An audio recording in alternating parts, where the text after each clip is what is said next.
that I'm looking at now 2 weeks, 2 to 3 weeks. Sunset date for the dynamic lighting on Roll 20 is May 15th.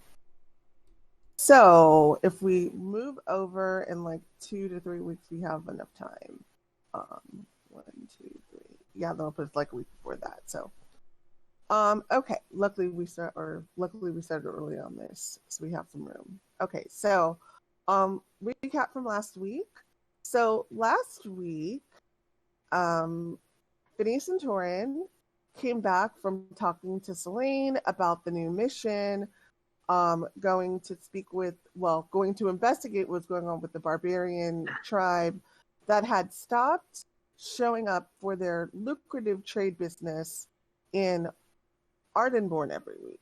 They would come and they would sell their wares, and they stopped coming. And he was concerned about them. He didn't want to get the government involved just yet because they're a protected tribe. They have their own ways of life. He doesn't want them to be trampled on. And so he had asked if you all would go. And you all agreed, and you all asked Selene if she wanted to tag along because I think the idea was the group wanted to just go straight from Vendalk to Harkenstow, kind of the next city along the path, and send Simic a letter. And so, as you all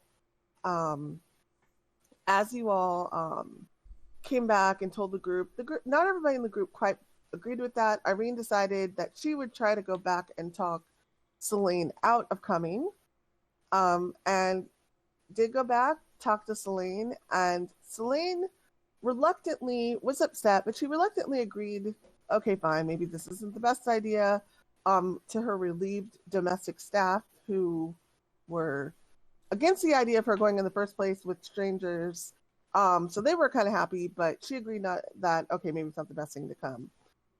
Meanwhile, Ramune went to Simic's kind of an area where he has kind of all of the creatures that he is quote unquote collecting, or that he's helping, some of the creatures that have come into existence since the event.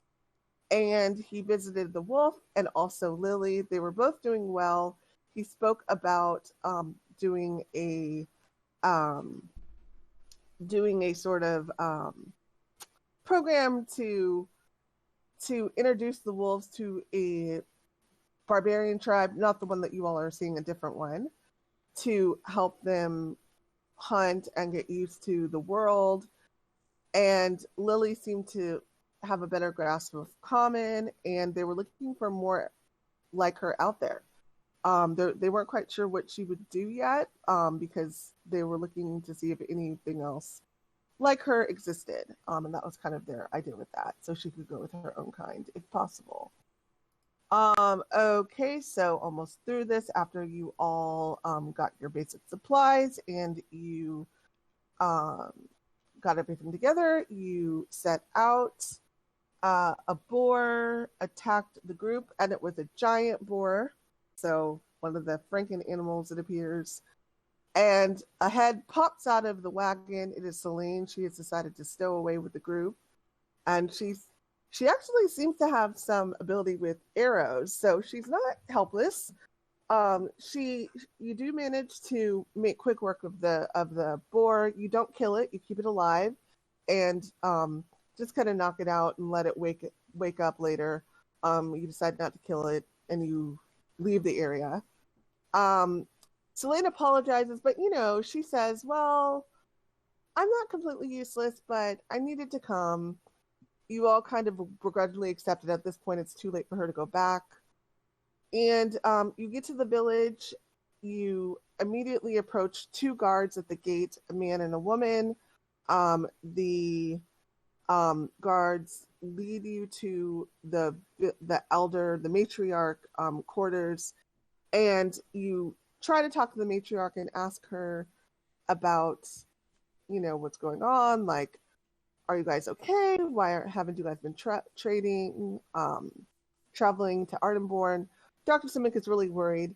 And the matriarch, who is not the most popular, Tool, looks kind of just not too happy with the questions And she just kind of stonewalls the group and says everything is fine, nothing's going on, and the spirit of the bear has told me that we're not in danger. Something seems off as you all leave the tent, because she's clearly not going to talk. The others seem not to speak common. While the woman approaches you again, her name is M, by the way. She is the queen of the hunt in the village. And she says, yes, something indeed is going on, and can we talk outside of the village? She speaks perfect common, by the way. And she says, can we talk outside of the village about what is happening? And I am glad you've come. And that is a recap. So we are going to go to our scene. This is the village. Phineas. These are all the places. And you should still be able to see it without your token being on the screen, but... Yeah, I see. Okay. Or should I drop my token somewhere, or? You don't have to. I mean, because you can see, this is more of like a picture, places to go. Okay. So these are by the way, these people here, let me put them where they belong. These people are the village council. And here we go. That's where they go. And this person is Tool. She is the head matriarch. Yes. Okay. This is the other guard. You don't have his name yet, at least. And this is M, the queen of the hunt. She's the one who's saying, yes, I want to talk to you. And y'all had kind of decided to go out with her on a hunt. She does a hunt, several times a week anyway, so it's kind of a good cover. And so that's kind of what you guys had decided to do. Did you want to go ahead and head out with her to talk, or did you want to look around the village a bit, or did you just want to go with the plan that you had decided on originally and go out to talk? Yeah, I'll be right behind her. Okay. So you all head through the village. Just you see people working. People, you get the feeling that you're getting friendly nods. The village, despite the kind of abruptness of Tool, and she wasn't exactly rude. She was just direct. But despite the abruptness of Tool, the village seems pretty friendly. I mean, you were told by Simic that they are the types of people that help people who are lost all the time in the woods, and they're very, very welcoming to visitors. And so, you're getting a friendly vibe overall, with people kind of looking at you, smiling, stuff like that, as you kind of walk through. But they're all busy, they're all working, and they're all kind of doing their thing. You head outside the village, and you kind of move to what looks like a small lake, and there's a dock that's old. Clearly, it's broken down. Who knows if the barbarians use it? Probably not. Pretty old and rickety looking. And this is about after walking for about 5 minutes. M kind of walks over and says, "Okay, so can everybody see the screen? The new scene." Yep. Okay, cool. Yeah. Okay. So she says, "Okay, so I'm very glad you've come. Would you mind telling me what she said to you when you were talking to her? I'm really curious to hear what she actually said." Well, it was quite confusing. She said that the god of the let me get the exact wording. She said the bear spirit, that's what it was. Yeah. She said the bear spirit says the village is not in danger, but you've stopped your trade routes because there's danger in the forest or somewhere along the way. So I'm not sure what is really happening. And she shakes her head and says, "Huh, okay. Unsurprising." Sorry, 1 second.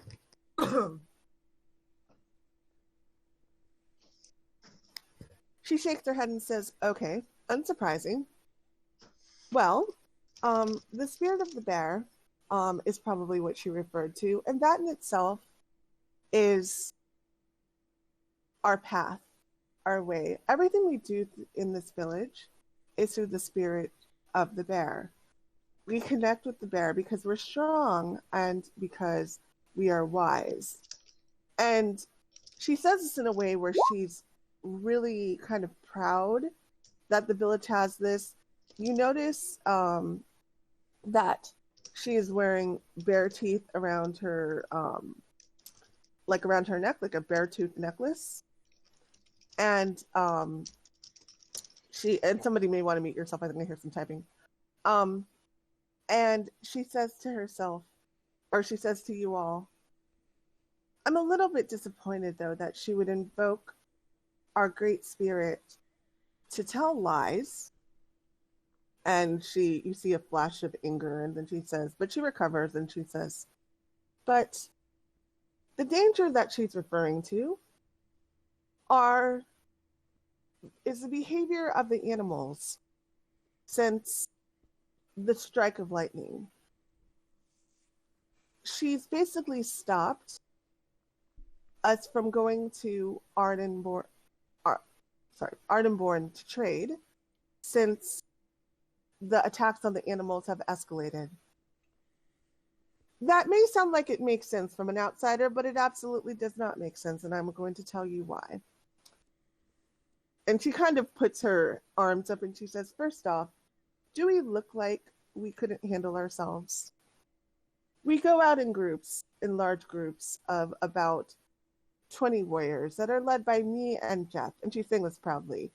Me and Jeff, my comrade who was guarding the door with me, because basically that's mostly what we do now is door duty. And we are able to either clear out or scare away a lot of the more dangerous animals. And every single time that we went to Ardenborn, the traders were not only quite capable of themselves, but they were escorted by either me or Jeff and several of the other hunters. We never had a problem. In fact, when this first happened, Tool, who is very much into schedules and clean living and being very strict with everything, had us strictly on schedule every week like clockwork. She's a lot more strict than our previous matriarch. And everything like clockwork. We would go to the village, we would go to Ardenborn every week at the same time. She would demand that we give her a complete inventory of what we sold, and then abruptly, like a light, and she snaps her fingers, she told us to stop because suddenly it was too dangerous. It makes absolutely no sense. And I don't know what changed. I do know, however, that there are people in this village that do know what changed, but they won't talk to me because, of course, nobody likes talking to me.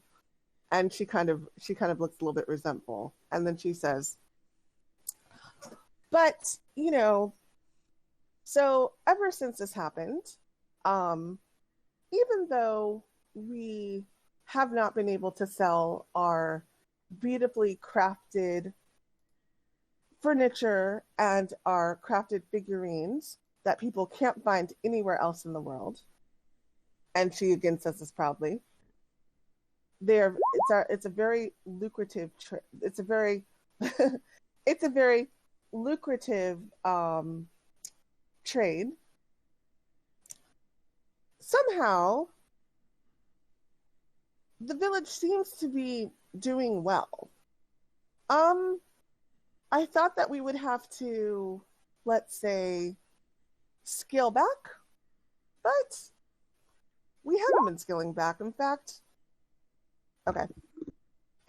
we're supposed to be having a big feast tonight. I have no idea where the money came for all the preparations that are being done, or where the gold came for all the preparations that are being done, but somehow everything seems to be fine. So whenever I ask questions, I get another responsibility taken away from me. So I'm not going to be asking any more questions. But Yeah, something is definitely off. That I don't know why we're not going to Ardenborn anymore.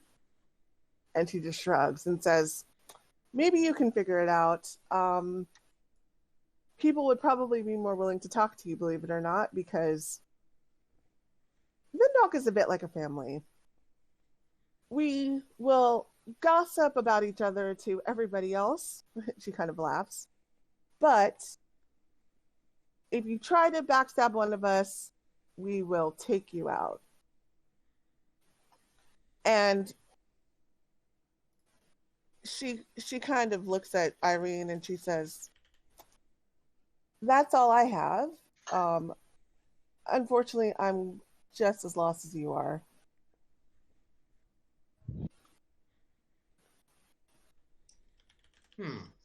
Well, I appreciate you sharing this with us.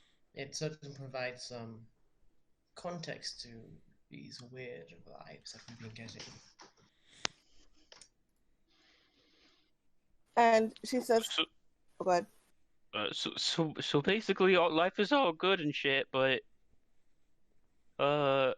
you just don't like get to do what you want.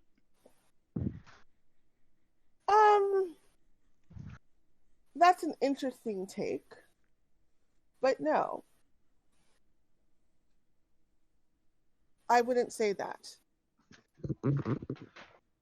And she kind of thinks about it and she says, Tool is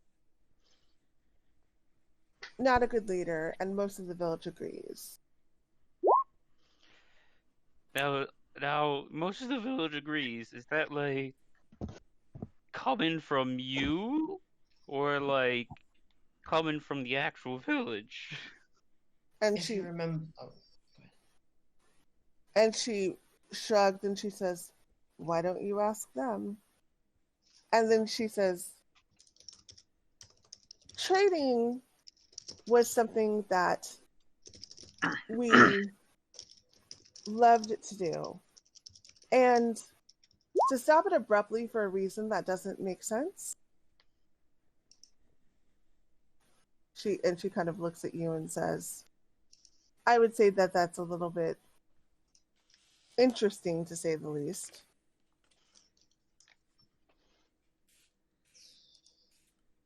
Was trading your primary source of money, income? It was.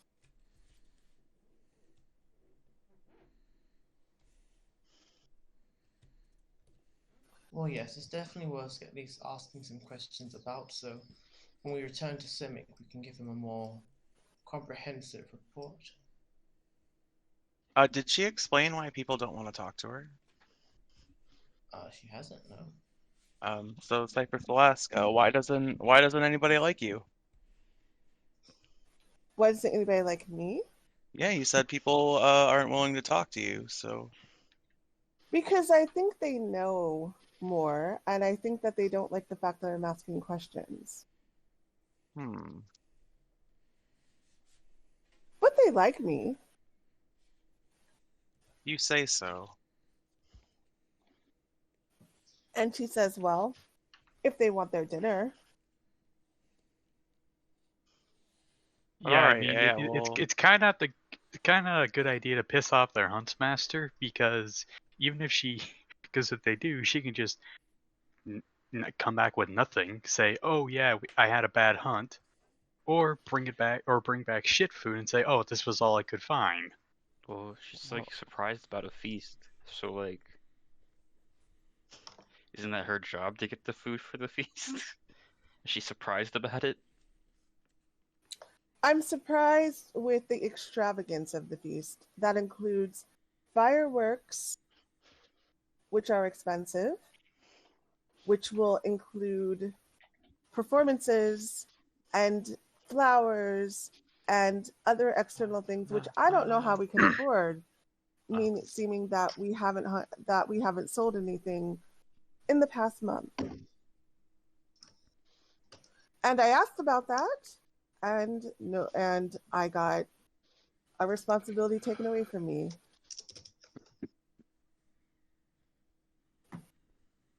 So you get the sense that there's some money that isn't accounted for. I do.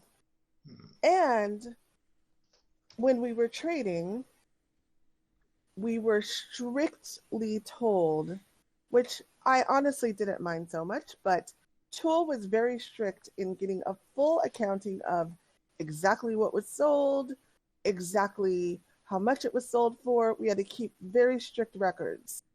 Sir Jim, now our previous matriarch, was very kind of lax with that, kind of trusted us, but Tool runs a much tighter ship. It's just very interesting how all of a sudden she doesn't want to talk about anything or answer any questions about anything when she demanded that we tell her about everything. Bless you. Oh, thought I. That is very odd. And she says, thank you. And said, see, and you get it about the hunt. Jeff and I are likely the most valuable citizens of Vindalk. We teach others how to hunt, and we lead the hunts several times a week.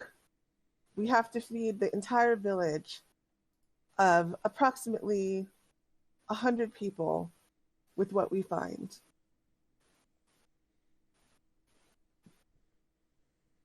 Yeah, it's kind of like a king pissing off their palace cook.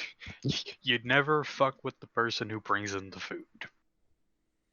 And she says, thank you. And she kind of like, she kind of like points and says, do you get it? Because I'll be honest, I've given a few people some, let's call it questionable products before because they were being asshats about it. And let's just say nothing makes a person nicer than a bad bout of food poisoning. And she So what, says, you're just like threatening to not feed the town or something then? and she says, and she kind of looks and says, oh, and she says, tongue in cheek, come on. And then she says, of course we would never actually do that. We have these positions for a reason. Not only are we good at hunting, but we are also trusted by the village. And she looks at Cypress. So no, not everybody hates us. It's like, I was joking. If I did that, I'd get my license to sell stuff taken away. Nobody would buy anything from me. There's a license? You need a license for that? Well, yeah. If you don't, you get arrested for poaching. Man, this seems like licenses are just like anti-poor, I guess. And she says, It's not cheap. It's like 2 copper for a license. You just gotta make sure the Lord you're talking with ain't an asshole. and she says, that was actually a victory that we won, that because of our tribe and our way of life, we do not need a license, but we are one of the few groups in this territory that do not. And she looks at the group. Any other questions? Did anybody gain some weird abilities when the lightning struck? Like did any of the townspeople?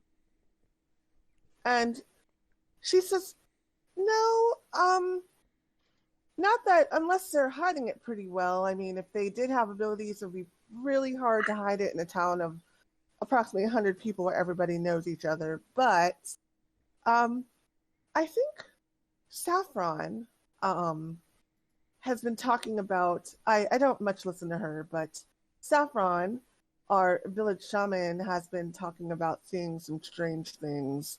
I kind of tune her out, and she kind of laughs to herself. I was gonna ask, has anybody been extra secretive since then? Or acting far stranger than normal?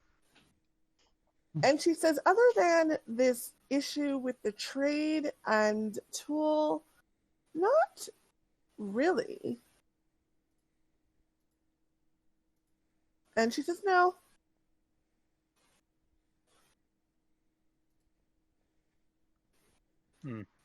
And she kind of looks at you and she says, but it is you've been sent here to look into why this is happening, correct? Yeah. People are just kind of... It was just kind of a weird thing, because from what Simic said, it was kind of out of the blue. Indeed it was. And she says, for all of us. I'm not the only one confused, trust me. I think he was kind of worried your village had been taken over by bandits or something. And she starts laughing out loud. And she says, they've tried and failed. And she says, I don't think that any bandits we're not only are we hard to take over, we're not that lucrative. And she says there are much, let's say, more lucrative targets that are less trouble, trust me. I don't think we're high on the list. And thus, like I said, our hunting caravans are definitely not on the list. We're pretty much avoided. We're not going to have anything that they want. So that doesn't really make sense either if that's part of what she's saying.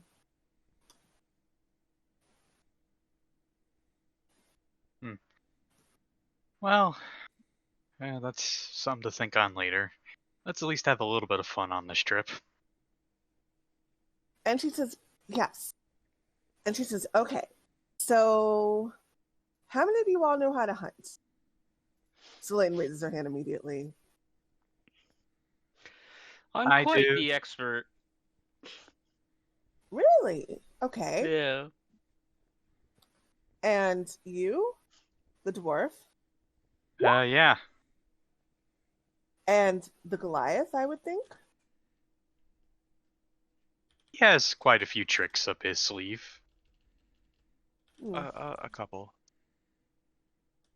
But your people do hunt. That's pretty racist. I don't know. Oh, for... I forgot to turn on the background. She ignores that. Your people do hunt, right? Who is she asking? You. You said. Oh, Cypress. Yeah, we're the Goliaths are very accomplished hunters. And she said. I don't personally hunt, but my people do. Getting the racial stereotypes out here. Jeez. Okay. Phineas, shut up. Just laying it down thick. She continues to ignore Phineas, not seeming to understand even what you're talking about. And she says, well, I learned how to hunt at about 7 years old to 8 years old, I think. I came to this village around 5. And she moves over and she says, okay, now I want everybody to stay behind me. And she comes up here. I want everyone who is proficient to roll perception. It's going to stay with Selene. Or Selene's going to stay with Irene, as told. Well, did we change the... And it does that sometimes if Yeah, Beyond but- 20's going through an update. Not just Beyond 20, but Roll 20 as well. Yeah, just ignore it. It still works. Okay. So you see, she kind of walks up and you don't really hear anything, but you see her, she has you all stand still, or she puts her hands up for you to be still. And you see her raise her hand. She has a spear. And then all of a sudden you see her swing into motion and she pushes down her spear with huge force and she pulls out what appears to be a crocodile. It is dead. And she pulls it out. And she says, huh. Well, that one didn't even put up much of a fight. Then a large splash, and a crocodile twice its size comes out. And she says, oh, huh. Never seen one quite that big before. Well, I suppose stranger things have happened. Roll initiative. Oh, sorry, don't do it yet. Let me clear the last one. Don't roll. All right, roll initiative, please.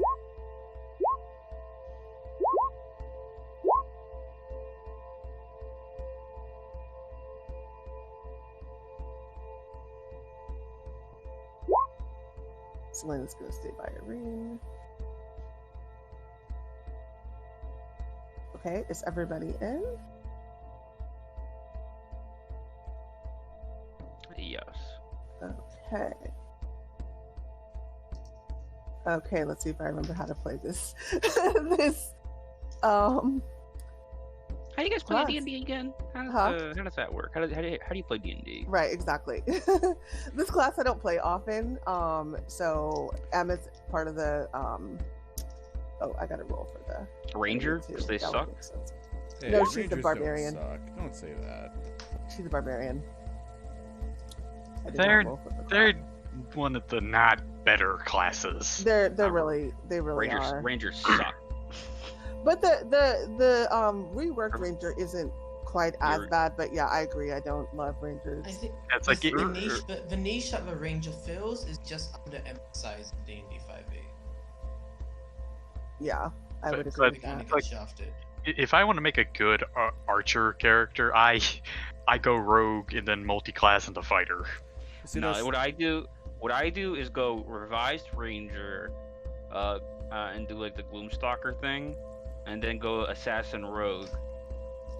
So you get like 3 attacks on the first turn, and if you surprise them, they're all crits. Okay, so she is first, and I wish she wasn't first, but it's okay. Sorry, we didn't roll any better. Okay, so let me get my. All right, so you see M just kind of like make a like kind of a battle roar, and she goes all in and just runs straight up to the giant crocodile. No fear, no holding back whatsoever. And she has a battle axe. She picks it up with 2 hands, and you can see kind of her face undergo like kind of a transformation. So she's raging, basically. She swings her battle axe with both hands, and she is going to crit. And okay, I'm actually going to make her. Yeah, she did crit. I'm going to make her hits visible. Let me do that. Sorry, she rolled. She did 15 damage. Jeez. So, all right. And she actually did 17 damage with her rage. And then she is going to hit again and do her extra attack. Damn, she's level 5. And she is. And she is going to do 11 slashing, and I'm going to have that be her turn. And she just, and you can see as she hits the thing, like blood like splashes on her face. She doesn't even bother like wiping it off at all. She just lets it run down. And she's done quite a bit of damage on this. Ramune, your turn. All right. I am going to go ahead and make a long-range attack with my longbow. Okay.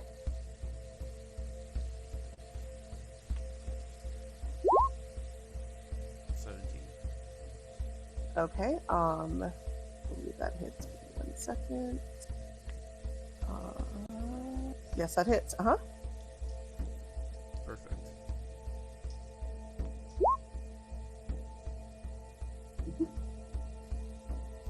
Okay. 11 damage. Oh, ignore the sneak attack. I don't know why that's being done there. Oh, Yeah, it's interesting. just 8 piercing damage. Okay. Are you a rogue now? No. I thought it was kind of Sneak weird. I was attack like, what's damage. The sneak attack damage gets auto added. Yeah, I For have some that enabled on my D&D Beyond add-on thing. I think that's why it's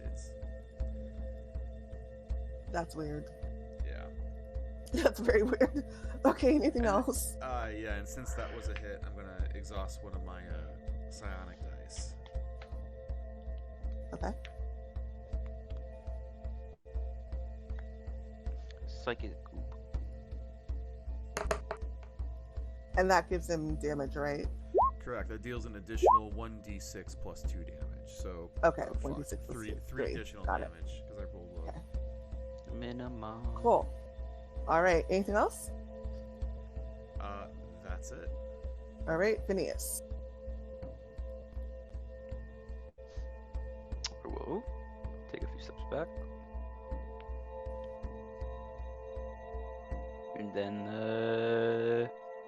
Eldritch Blast his face. Damn. Okay, does not hit.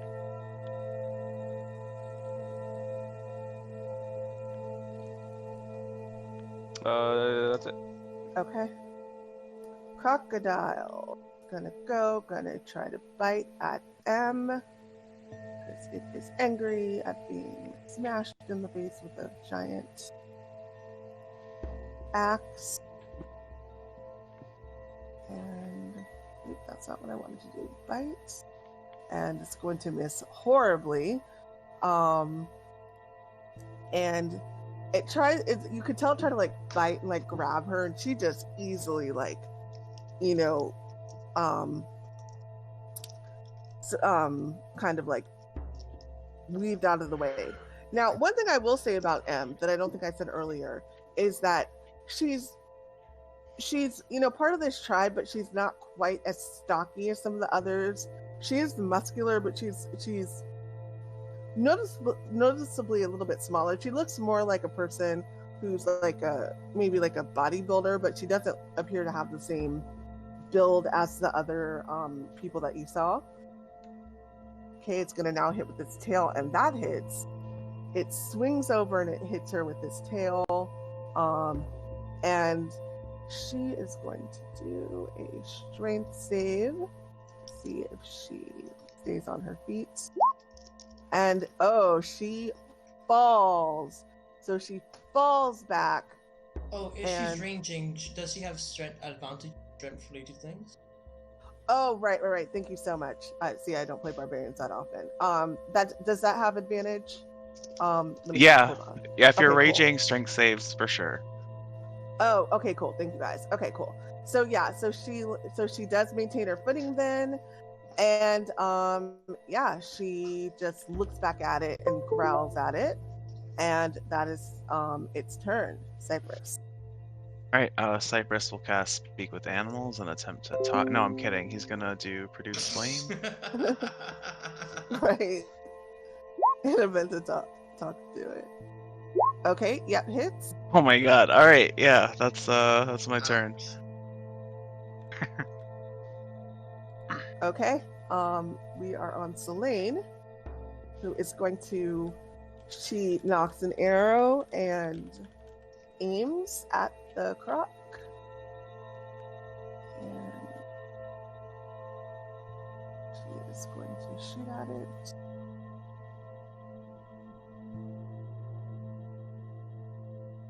Her longbow definitely hits. She nails it and does 7 damage. Y'all can see that one, right? Correct. Yeah. Great. All right, that's our turn. Irene. Okay, so Irene is 5 feet short of a full banana. So what she's going to do is she is going to cast. Shield of Faith on herself, and she'll use her action to basically beat on her shield and try to attract the attention of the alligator. Okay. Like she's banging her shield with her hammer, and she's trying to basically get it on her. Okay. So now, is this like a this is just her trying to do it? This is not a ability or anything, right? No, not a specific like ability or anything. Got it. Okay, we'll see if that works. Okay, cool. All right, just move real quick. Okay. All right, Toren. Alright. I'm going to move up to here. And I'm going to use an arcane shot.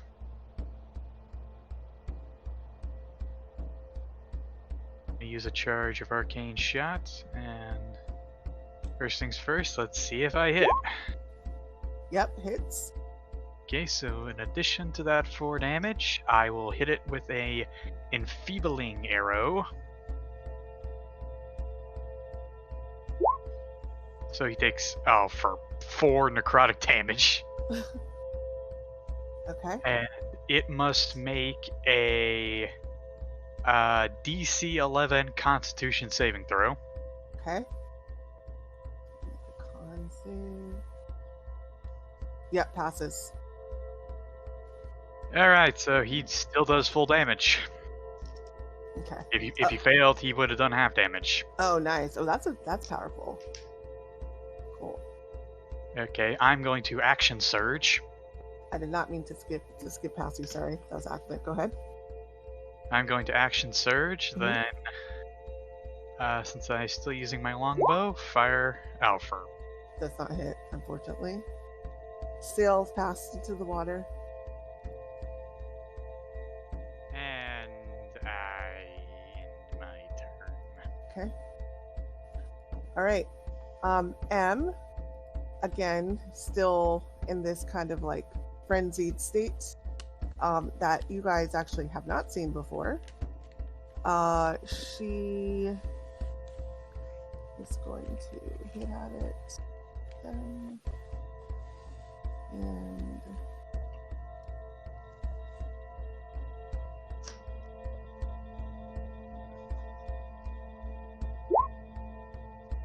going to hit. She's going to do a second attack. That one. Now, okay. Now, do I have advantage on this? If she's reckless attacking, you would have advantage, but attacks against her would have advantage. Okay, so I did not say that she was, so we're going to say she's not, and I don't want her to do all the damage because she's just an NPC. So barbarians are the strongest class, honestly. Yeah. I don't want her to take it all from you guys, so that'll be her turn. Okay, Ramune? I apologize, I did goof. The extra damage I did with my psychic energy only applies when I'm within 30 feet of it. Got it. So going forward, I won't be doing that unless I'm within 30 feet. Okay. Ooh, kind of bad for long range. But I am going to go ahead and I'm going to make another shot with my longbow.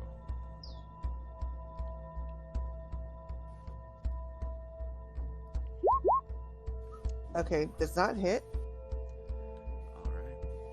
Then I am going to move about 30 feet up there.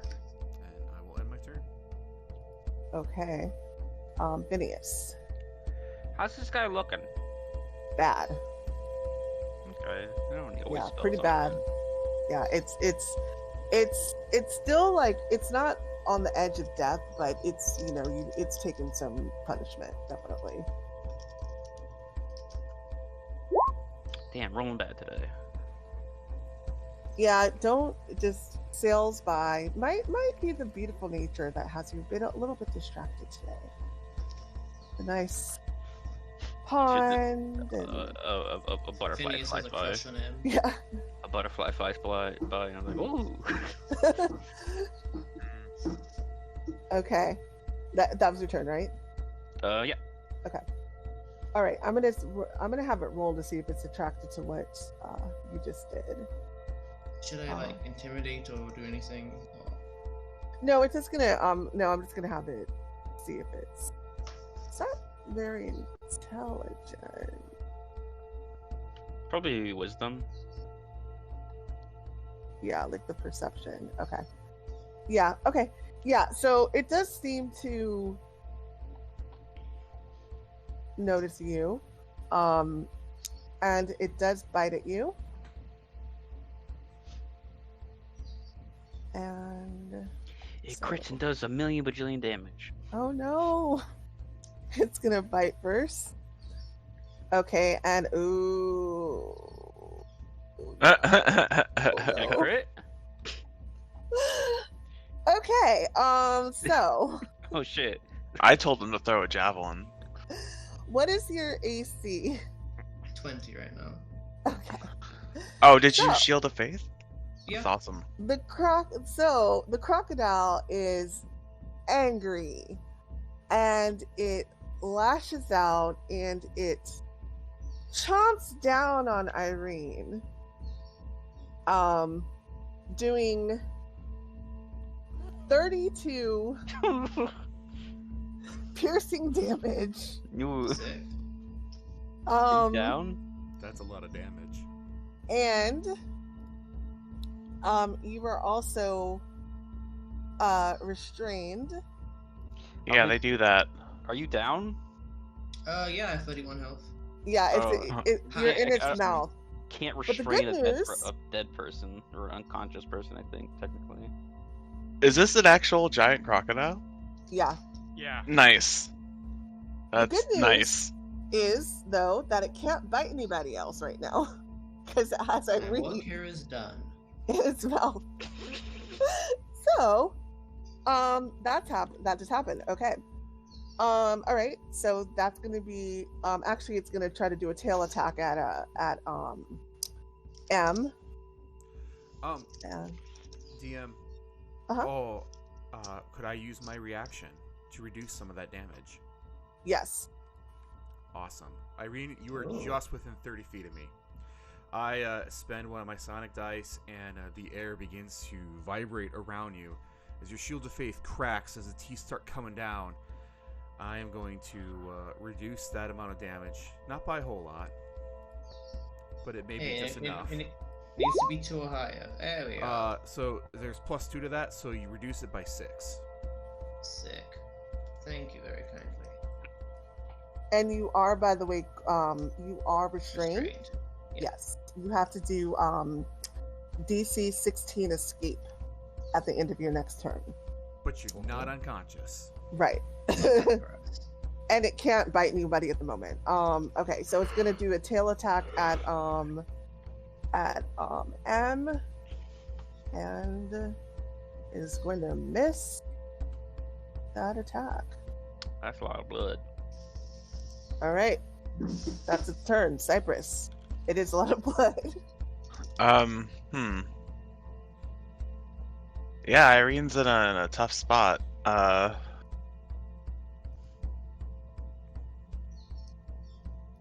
Cypress will move closer to the crocodile and use primal savagery to turn his hands into claws and swipe at the crocodile. Okay, yep, hits. Okay, 8 acid.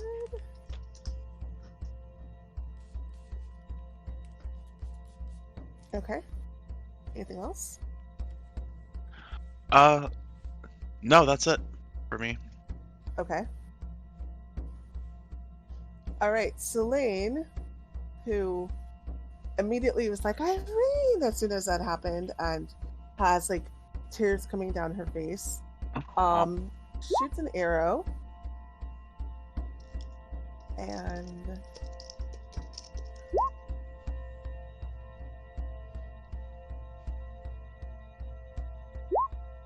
her arrow, unfortunately, probably because she's distracted and upset, does not hit. It just sails on by. Irene, go ahead and do a saving throw. saves. Okay. Oh, Strength what? save. Is this the start of my turn or the end? It's the end of your turn. I mean, what? I'm restrained, right? Yes. So my speed is 0. I have disadvantage and on attack rolls and dex saves. But Right, do this is I lose my whole turn? I'm sorry. Do I lose my whole turn on the restraint? Is that a specific crocodile thing? From what I can see, let me read it more closely, but you know what? It doesn't say, so, okay, it says, until this grapple ends the target, you know, it doesn't say that you do, so we'll say that you don't then. Because it just says, it doesn't say at the end of your turn. I thought that it did. Yeah, I did the same thing to Cody last night, actually. So I have it's fresh in my mind. Yeah, so go ahead and do your strength save. And if you get out, you still have. Oh, okay, cool. Yeah, because it's not I the think end. I think it takes an action to try to get out. It doesn't have. It's that an action? The save is an action, right? You know, I'll take a free strength. I guess a bonus action would you'd still be able to do. But that unfortunately doesn't save anyway. So. It'd be basically trying to get out of grapple, I think, right? Well, it doesn't do extra damage. It doesn't do extra damage to you while you're bitten. So you might as well just stay there until we kill it. What I was going to do is just lay on hands myself for 15, to be honest, because they can't bite me again. I'm just kind of in its mouth. But normally, when you are restrained, if you're trying to escape it, that does require an action. If you're not trying to escape being restrained, then you have your full action to use. Right. Yeah, that makes sense. I mean, it could let go and bite you again. I mean, given the But then grappling. If the universe crits me twice, then fine. Right, and if it lets go and bites you again, then breaking free would have been a wasted action anyway. So yeah, heal yourself. Yeah, so I'll just lay on hands myself, and I'll just call out while coughing blood and glowing with this magical energy, like shield just like pressed up, being punctured to my chest. I'll be like, don't worry about me. Keep your eyes on the prize, and I'll look specifically at Elaine and give her a wink and cough up some more blood. Is your shield still up, or does it end? A shield of faith, yeah. Oh, you got that's a con save, isn't it? Yeah, no, he got he rolled a 17. Yeah. Okay, so anything else with your turn? Or Yeah, you're no, gonna that's do me. Just for laying on hands. Okay, cool. All right, Toren. This thing is, by the way, looking bad. It's looking bad. Really bad. Okay. Okay, I'm bringing out the big guns. Eat a crossbow bolt, bastard. Yep, definitely hits. You just nail it. And I'm just dancing around trying to piss this thing off to make it want to come at me. Trying to get this thing off of Irene right now. Hey. It can't bite anyone if it's dead. Okay. Well, Anything I else? already used my action surge, so unfortunately I cannot do anything to him. Okay. Is that your turn? Yeah, that's unfortunately my turn. Okay, so M is going to again smack it with her axe. And she misses. She swings a little wildly and wild. She's going to... Actually, I wanted to do two-handed. So I'm going to do that. Sorry. Do that again. Okay, that does hit. And she brings the axe down on it, cracks its skull, and the axe is buried deep in its head, and it is done so. It's... Irene, you feel its body go limp, and it releases you as it dies. Does Irene get a lot of crocodile blood on her? Yeah. You're not sure how much is for crocodiles and how much is mine, but I guess I move enough to get out of its mouth, and I just lie on my back on the sand for a little bit. Not the sand, for sure. Selene runs over immediately and maybe surprisingly to some of you, she doesn't even worry about getting blood all over her, and she like reaches out and hugs Irene. No, I'll go back. She's a good kid. Hey, you okay? You okay, all right, Irene? I chuckle a little bit, and give me like 5 minutes to lie down. I'll be fine. Let me just... Okay. I cast prestidigitation on. Oh God, what is that text? Green. Right? What's going on with the text? Yeah, I don't think you need the text. Yeah, you clean her up with the thing. I think we can all agree on that. I clean up all the blood, clean up all the gator gore, clean up all this stuff that may have gotten in her bite wound. I will also Actually, no, do Toren, that. you should read out the full text of prestidigitation. I will Every also time. do that. Yeah. I will throw, and Cypress will say, "Here, Irene, have a little healing word as a treat." 7. Wow, I'm almost back to full actually. Yeah, that's it's almost max roll.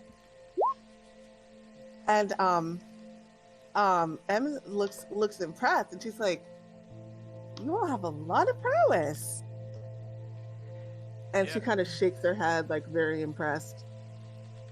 By the way, although Em is clearly a barbarian, she doesn't have quote unquote abilities. Okay, just interpret that as someone who's a really good fighter. I didn't have her do anything too insane and purposely, but yeah, she's just a really, really good fighter. She has no abilities, no extra abilities. Okay, so M says here, we should move her away from the water just in case more crocs come. And she's fine. Our magic is really good. Really good doctors. Hey, Cypress, can you help me move this giant croc out of the water too? Yeah, I will. Probably just push it back in the water. No, and M says, "Oh you no, can no, eat no, these no, guys. no, that is dinner." And You she can make good is- dinner out of these guys. she's like, "These are both dinner," and she says, "These are not going back into the water. They are coming with us."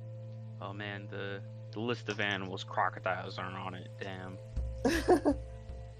And Hey Phineas, do you know how much gator skin or croc skin can sell for?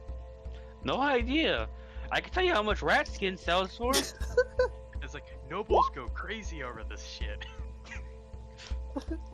This is the first time I've seen one of these. Oh, they can get even bigger than this.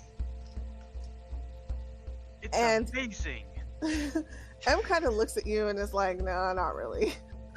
This is It's like, well, I'm saying this very sarcastically, trying to get a rise. Like people can probably tell I am just being Mhm. facetious about this. okay, got it. Okay, so sure.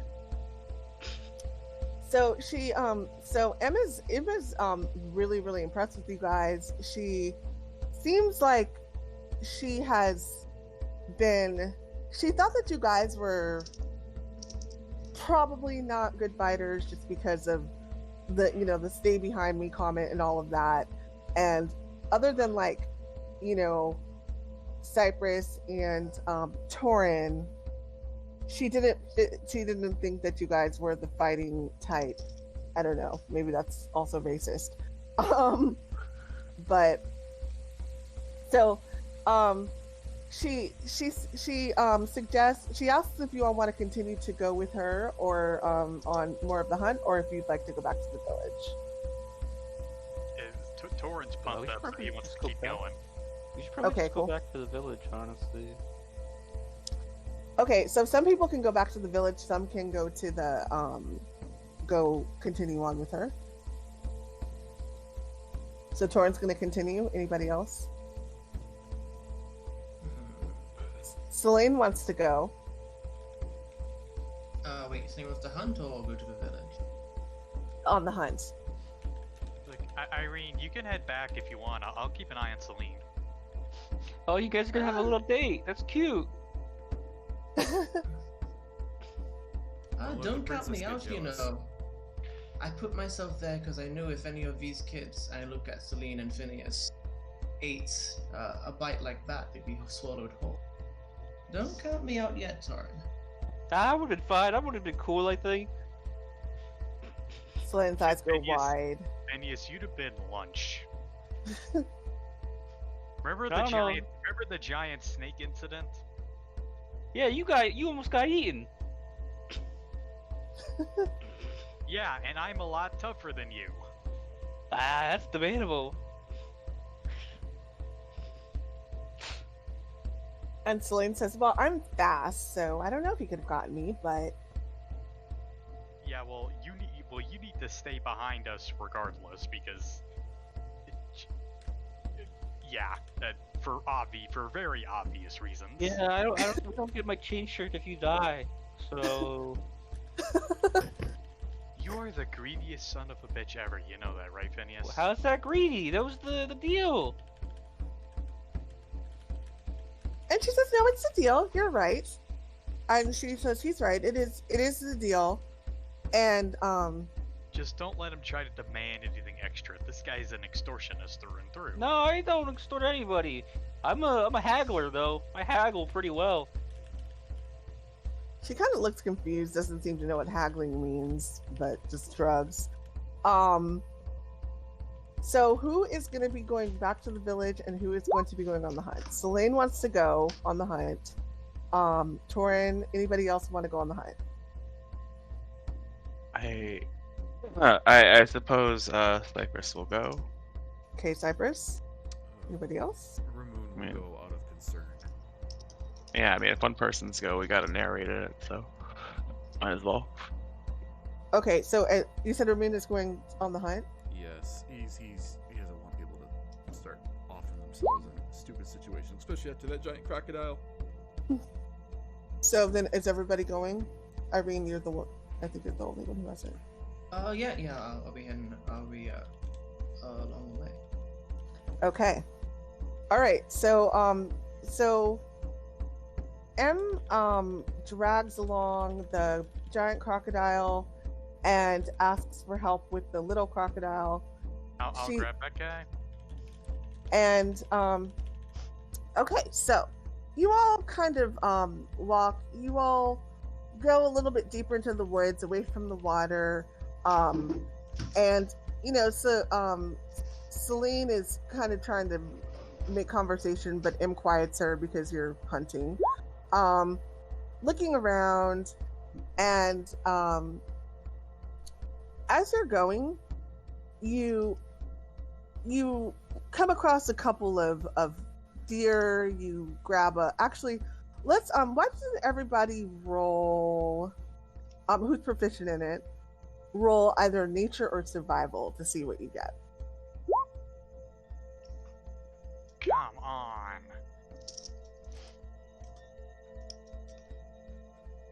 My rolls are shit today. Okay, Phineas, so nobody else is proficient, right? I don't think that Selene is proficient. I think Cypress is proficient. Some one of them. I I might be. Let's see. survival or proficient. nature. Yeah, survival. Okay. So, so you guys are kind of, going through quietly, and M gives you a couple of pointers. I mean, and Toren, you actually pick up. You're a very experienced hunter, but you do pick up a couple of pointers from her, and you give her a couple of pointers yourself. So the person who's typing probably wants to meet themselves. And you give her a couple of pointers yourself, which she graciously takes.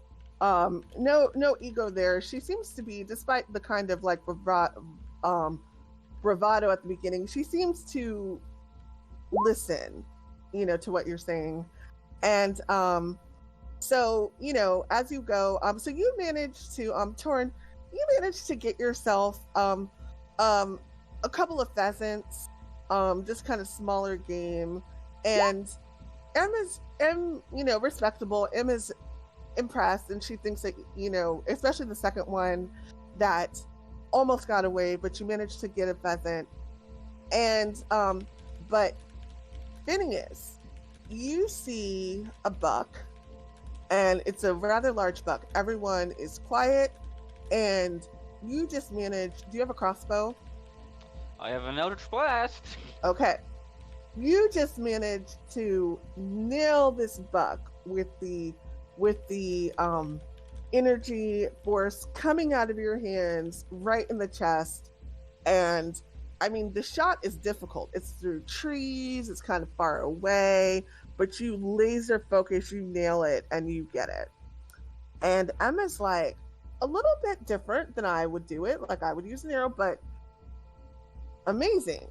And she's especially impressed with the fact that it doesn't seem to have taken like a lot of damage. It just seems to be hit and it's dead. So it's going to be fairly easy for them to clean up and eat. Now, Cypress, you actually are able to get a bear. And so you have a crossbow, right?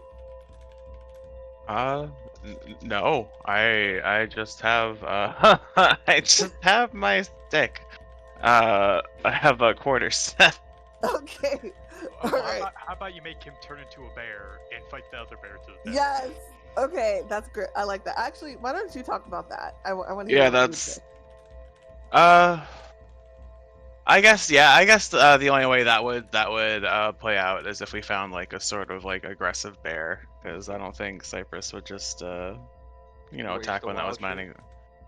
Yeah, or just attack one that was minding its own business. I'm not sure about eating bears, but Anyway, he would see this rampaging bear and just at the threaded poses, he would instinctively begin to shape into the bear and just sort of box it. Just it wouldn't know what the fuck was going on. Hey, Toren, who you betting on? It would be extremely confused, but I would just be like human style boxing it as it tried to just bear fight me. All right. And eventually after you see like this bear wrestling match and boxing match. Boxing. Yeah.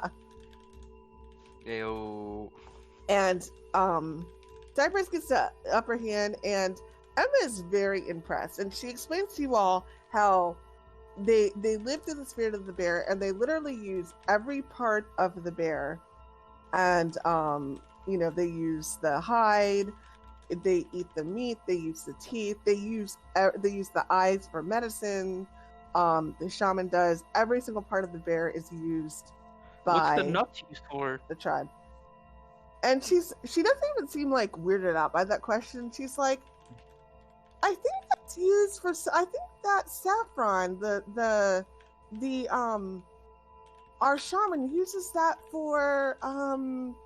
And she kind of searches for the words back in her head, and she says, male inadequacy. I think it's ground up and then they take it once a week. Yeah. I mean, you can get her to make you some if you need it. And she kind of shrugs and then continues to talk on. Not at all embarrassed by that question. And some societies use I met some groups that use bladders as water skins. And she Actually, says a lot of people use bladders as water skins, especially buffalo bladders. And she says, we do that with buffalo, but not with the bear. But we do try to use it for almost everything that we can. And she says we use the hide for water skins. And she kind of like thinks to herself and kind of like puts her hand up for a second as you talk and say, hold on. And good and roll again. Sorry about that. Sorry. Okay. Go ahead and roll perception if you are proficient, please. Oh, come on. If only Toren was a ranger. If only. I mean, 14 seems to be the going rate. Holy shit. We rolled 3 14s. Well, you see, it's 14 cubed, so it's a really big number. We all had to get different rolls to get 14. I think that's pretty high odds. Wait. Oh wow. So Aren't we missing a roll? So you've cumulatively got 2,744 perception on the Right. perception roll. Okay, let me have the whatever you're gonna see roll against you. See if they. Okay, cool. Okay, actually, so you guys do notice something because of the roll that went against you. So you all hear. Oh, you know what? Let me have Selene roll just because she's proficient, and maybe I can add her. Yeah, she's very proficient. Okay. But she doesn't roll well. Okay. All right. So you hear some like talking, but it's indecipherable, and Em like raises her hand like quiet for a second, and she kind of beckons you to come. You move up closer, and she looks over and she points, and you see Jeff. As a reminder, Jeff is the guard that was with her, and he's talking to someone, but in the language that they speak, so you all can understand what he's saying. And you see M's eyes narrow as he's talking, and narrow more and more. And then you see her face change, and it looks angry. And they're talking, and they're sitting down. Okay, just so you know, they're sitting down like him and this other person are sitting down. Their spears are at their sides, so they're not holding them. They seem pretty relaxed, just kind of like hanging out. And again, this conversation is going. She looks mad, and she then she beckons for you all to follow her, and she just walks up, and they startle, like just jump, and she loudly says something in the language, and then she repeats what she says out loud to you all. And she says, "Why are you all sitting around when you know how unsafe this is? You're supposed to keep your spear on your person at all times." And they kind of like, from what you can tell, like are mumbling something back. And she says, "How many times have we talked about," and again, she says this to them, and then she translates for you all so you all know what she's saying. "How many times have we talked about never dropping your weapon while out hunting?" And she's saying this as like, from what you would probably think of as like how a drill sergeant would talk. I mean, she's like their boss basically, so she's kind of scolding them on sloppy work. And then she says something back to them, and they nod their heads and they walk away. And they seem to be headed back towards the village. And as soon as they get out of earshot, she looks back at the group and she says, "Well, that was interesting." What were they talking about? And she says, "Well, they were saying that they needed you guys to leave the village as soon as possible, and that they wished that Irene would have been eaten by the crocodile." So they saw that whole thing. So they saw that whole fight happen. And Can she I said insight apparently, and they did not help. Not only did they not help, which I could honestly get them, and she said, and she thinks back in her head, both removed from their posts for that infringement alone. One of our tenets of the village is that whenever we see anyone being in trouble or being attacked, that we help them. And so I could get them removed from their post for that alone.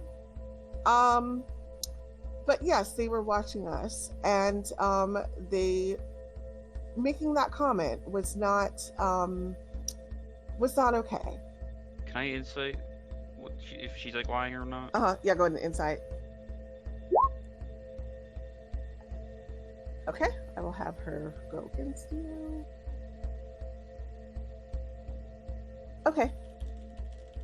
So her face, she looks angry, but you can't really tell. She kind of has like a similarly stern expression on all the time. It's slightly angrier, but you can't really tell. Her arms are just folded, and she says, "But you know what? I'm not going to tell on them just yet. I'm not going to report this just yet." And she says, "You're free to do it if you want, actually, since it," and she points at, she opens her hand to the group, "since they committed the infraction to you, but I kind of want to see what else, I can find out about why they would say such a thing. A couple of days," she thinks to herself. And then she says, "All right, well, are you all ready to go back?" Kind of want to stay a little bit longer. I got something I want to see if I can find. So she's ending the hunt for herself. She needs to get back to make preparations for the meal that night. But if you want to stay out, you can. But she does need to get back. Look, I'm gonna stay out for a little while longer. Anything that would be nice kind of find. Any kind Okay, of cool. I'm Got happy it. with them. Okay. Anybody else want to stay out? And who wants to stay out and who wants to go back? Emma's definitely going back. I'm going back. Okay. Anybody else? Let me ask who else is staying. I think that might be a lower number. Maybe only Toren? If the majority of the group is going back, then Ramune would go back as well. Okay. Irene and Cypress? Yeah, Cypress would go back. I'd want to go back. I'm tempted to oversee Toren. Not oversee, but keep an eye out for. So I'll probably stay actually. Not necessarily hunting, but. Okay, so you'll stay. Easy. Yeah. Okay. If you stay, then Selene is also going to stay. So, okay. So Selene, sounds like Selene, Cypress, and Irene are going to stay out, and the rest of you are going to go back. Okay, cool. Okay. So I'm gonna I'm first gonna move the I'm gonna move us back to the village. We're first gonna stay with the group that stays out. So what are you guys going to be doing? Well, before Emma leaves, I asked, "Hey, I'm gonna stay out for a little while longer, see if I can find a couple of things. Any kind of would-be nice kind of finds, any kind of luxury animals, I guess you could say." And she says, bear, any larger game, although I don't know how easily it may be for the three of you, but any large game would be nice. And we can salt it and put it away to eat. I kind of figured that would be the answer, but it never hurt to ask. And she says, "It is much appreciated." Alright, well, I'll probably be back in a few hours, so good luck calling that stuff back. Especially that big old bastard right there. All right, anybody okay, so what do you guys want to do while you're out in the woods? I'm gonna try and snake hunt, but I'm gonna keep an eye out for any kind of large game as well. Okay. Oh, I forgot to tell you one thing that Em would have said. Actually, no, she wouldn't say that yet. Okay, go ahead, Irene. Oh, and I was saying, I'll do scanning and Celine show me what she's got, like in case, archery, be shooting down some anything we come across and bringing it back, contributing. Okay. Okay, so what exactly are you looking for? Just any kind of game, because any game at all. I'll leave it to Celine to do the shooting. I'm not gonna actively hunt. Okay. All right. So why don't you both roll, the usual perception or nature?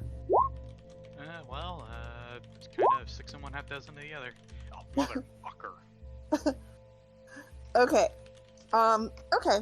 So, Irene, you spot what appears to like a rabbit, and it's just kind of minding its own business. Celine looks and kind of points at it and says, Is that it? It's probably not the same scale as for crocodiles, but food on a table is food on a table. Okay, she's gonna try to shoot it, although she's kind of sad about shooting a rabbit, but she's gonna try. See if she hits it. Yeah, she does manage to nail the rabbit, and yep, she gets the rabbit. Very excited, she goes and grabs the rabbit and kind of like wraps it up. But she again doesn't seem to mind getting dirty. Surprisingly, I think she's a little bit less of a pain than you guys expected her to be. Okay, Toren.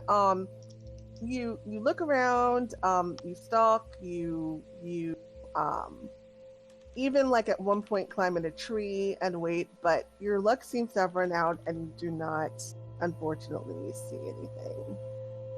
Not even a squirrel. No, not even a squirrel. Like, I mean, you see squirrels, and do you want to try to go for a squirrel? Because squirrels are everywhere, so. Just to try and get something. Yeah, okay, go ahead and do, it's going to be a high, because squirrels are small and fast, so go ahead and try to shoot a squirrel. See if you hit it, but it's going to be a high. I'm going to make it pretty high. Okay, yes, okay. So, and 2 kills a squirrel. So you do manage to pick off a squirrel.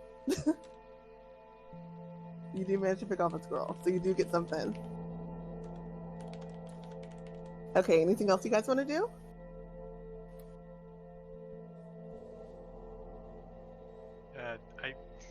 Toren's just getting angrier and angrier that he can't seem to do the one thing he thinks he's good at. Right. So he's gonna stubbornly stay out if you'll let him. Okay. Yeah, he can stay. You can stay out. He can stay out as long as we want. We're gonna go back to the village. So he's gonna stay out and try and find him a bear, because he wants to bring back something substantial, because he's angry. Okay. Okay, Celine is actually ready to go back. Irene, do you want to go back with her, or do you want to stay? Yeah, no, I'd go back with her, and if Toren is anywhere nearby, encourage him to do so, but if he's, on a warpath, then, yeah, that'd be... Yeah, Toren will be fine. You see Toren's face go a shade of red you didn't think was possible. Toren will be fine. He's good. Okay, so we'll go back to Toren in a second to see if you end up finding anything better. Okay, so back in the village. So, after a little while, Irene joins, and I'm going to say that Irene and Celine were out for about an hour. So when you all come back, before you all get back, I want to, while they're out for the hour, that is, we're going to go to the rest of the group. So as you all get back into the village, M says to you, okay, So you're free to look around the village. You know, nobody's gonna do anything, despite my colleague, obviously. You know, you are welcome here, but since you are on an assignment to figure out what's going on, may I suggest that you just ask around? Don't ask in a way that it seems as if you're trying to figure anything out, but just ask people casual questions such as, you know, oh, like how have things been going? Oh, you're not trading anymore. I miss your wares. You know, stuff like that. Just like as a curious. I mean, you are from Ardenborn, so it's perfectly reasonable that you all would be people who bought our stuff often. And if you can't tell, we're just a bunch of gossips here, so someone might let something drop. So, and she kind of like shrugs and says, that may help you figure this out. And she kind of says, I don't know. But I'm going to leave because if I hang around you too long, then nobody will really talk to you. And so she kind of walks away and says, anyway, good luck with that, with figuring everything out. But, and she says, oh, and also, I hope that you all want to stay for the feast tonight at least. That was a question.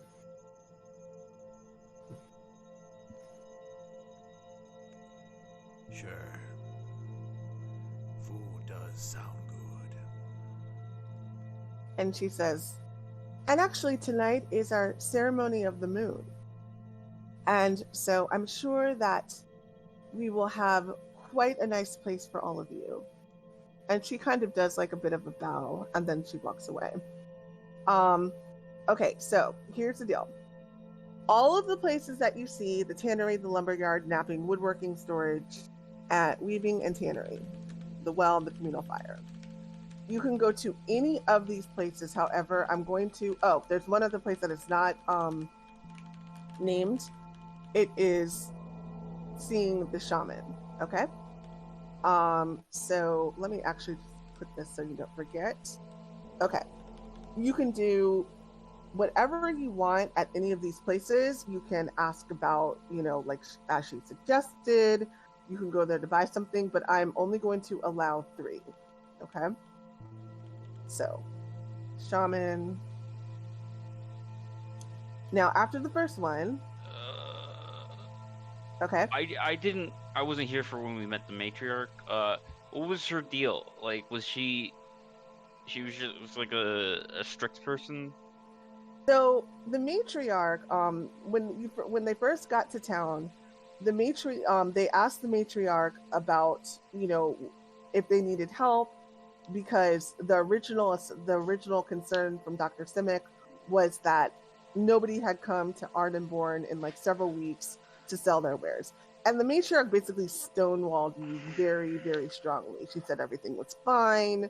She didn't want to answer any questions. Like, she avoided the question, basically. She didn't answer the question. She was like, no, everything's fine. Like, don't worry about it. Basically, don't worry about it. But in a way that made you not believe her. And so she just stonewalled you and didn't answer the question. You know, if it was fine, a normal person would have said, oh, thank you for your concern, but she didn't say it like that. So that led to suspicion, and immediately after you all left the matriarch quarters, M approached you and told you everything wasn't fine, and thus you got to the story that, you know, clearly something's going on. And there is a reason why they've stopped trading, and she doesn't know what it is. I'm gonna like get in a huddle with the people that are here. It's like, okay, guys. So, what if I try to seduce the matriarch?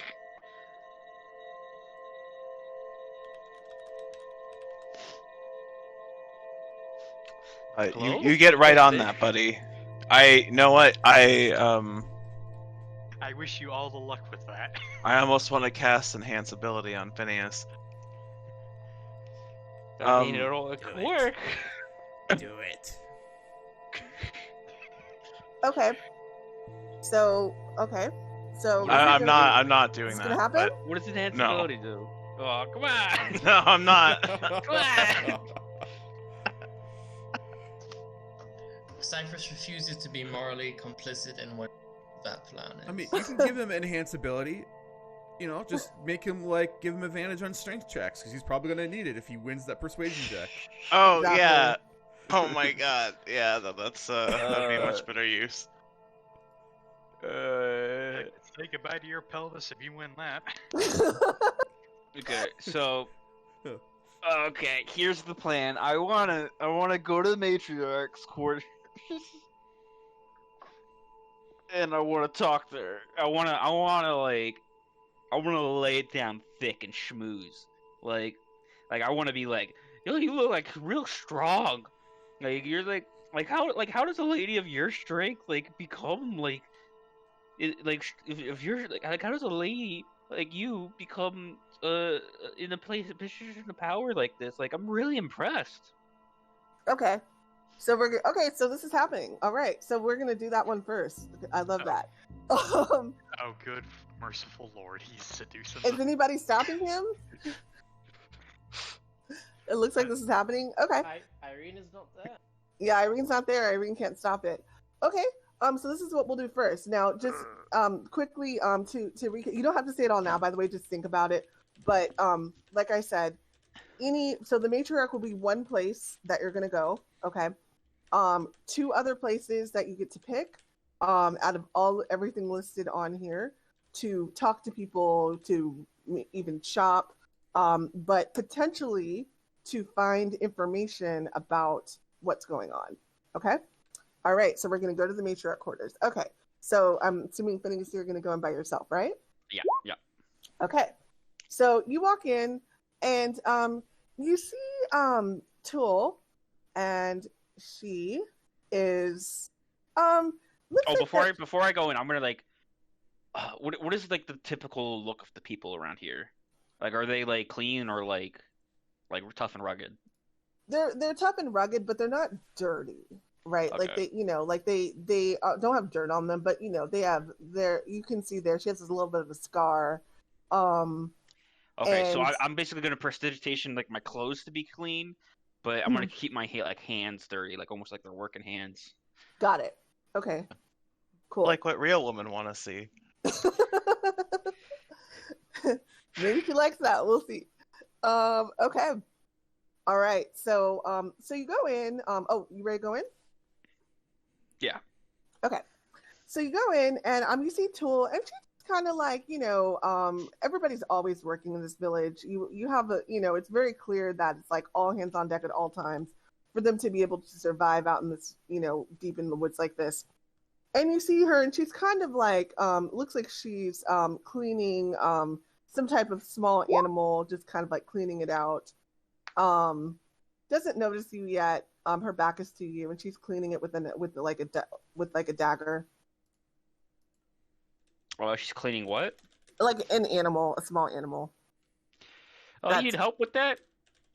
And she turns around and seems surprised to see you and says, "You know how to clean animals." Yeah, Her I do it all the English- time. Her comment is not great. Okay, go ahead. So, yeah, I do that all the time. Mainly small animals, but yeah. And she nods her head, and she holds the knife out to give it to you. Okay, yeah. And she stands back and folds her arms, as if to watch to see if you're gonna fuck it up or not.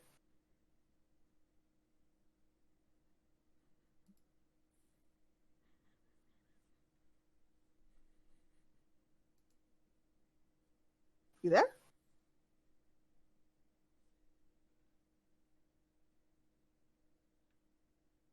What were you Hello? asking for? Yeah, no, I said she stands back and folds her arm and watches. She's watching you, Phineas, to see if you, kind of just watching what you'll do. Phineas disconnect? Might have. I know you've had some Discord issues. Okay, let's wait a minute. Phineas is so nervous he freezes up and says nothing. Do technical difficulties not set a romantic vibe? I think it sets the mood of what's to come. This GIF I put in Discord is looking more and more Oh accurate. no, his waifu got jealous that he's flirting with another woman.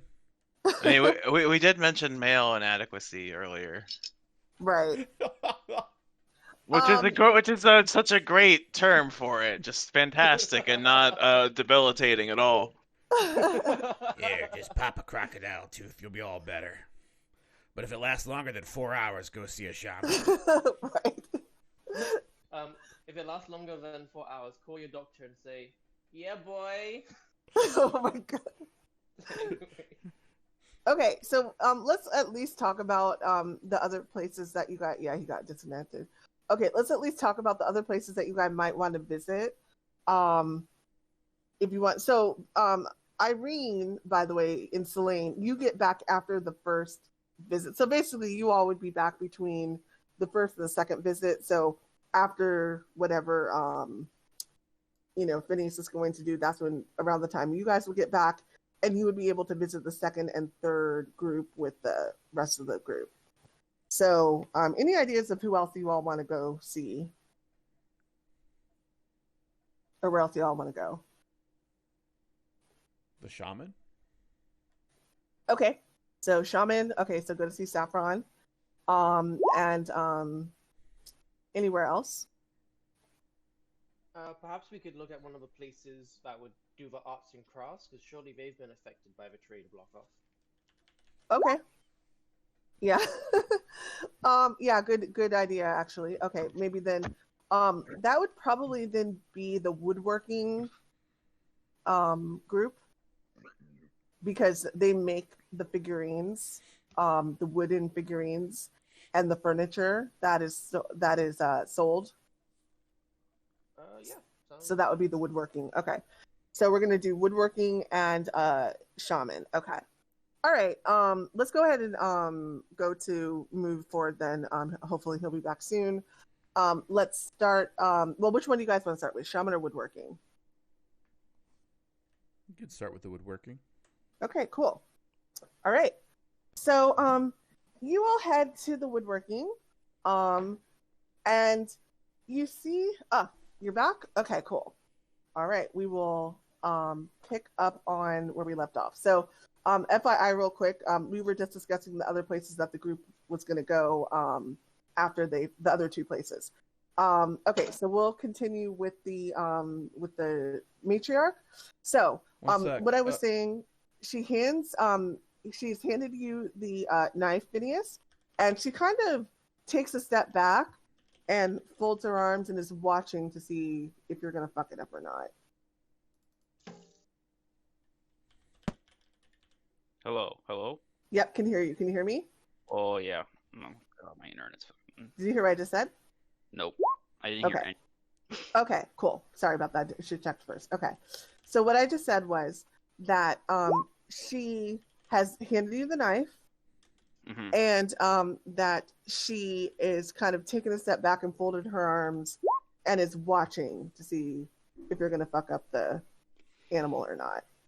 Okay, should I roll? Yeah, go ahead and roll nature survival to see if you can do a good job with it.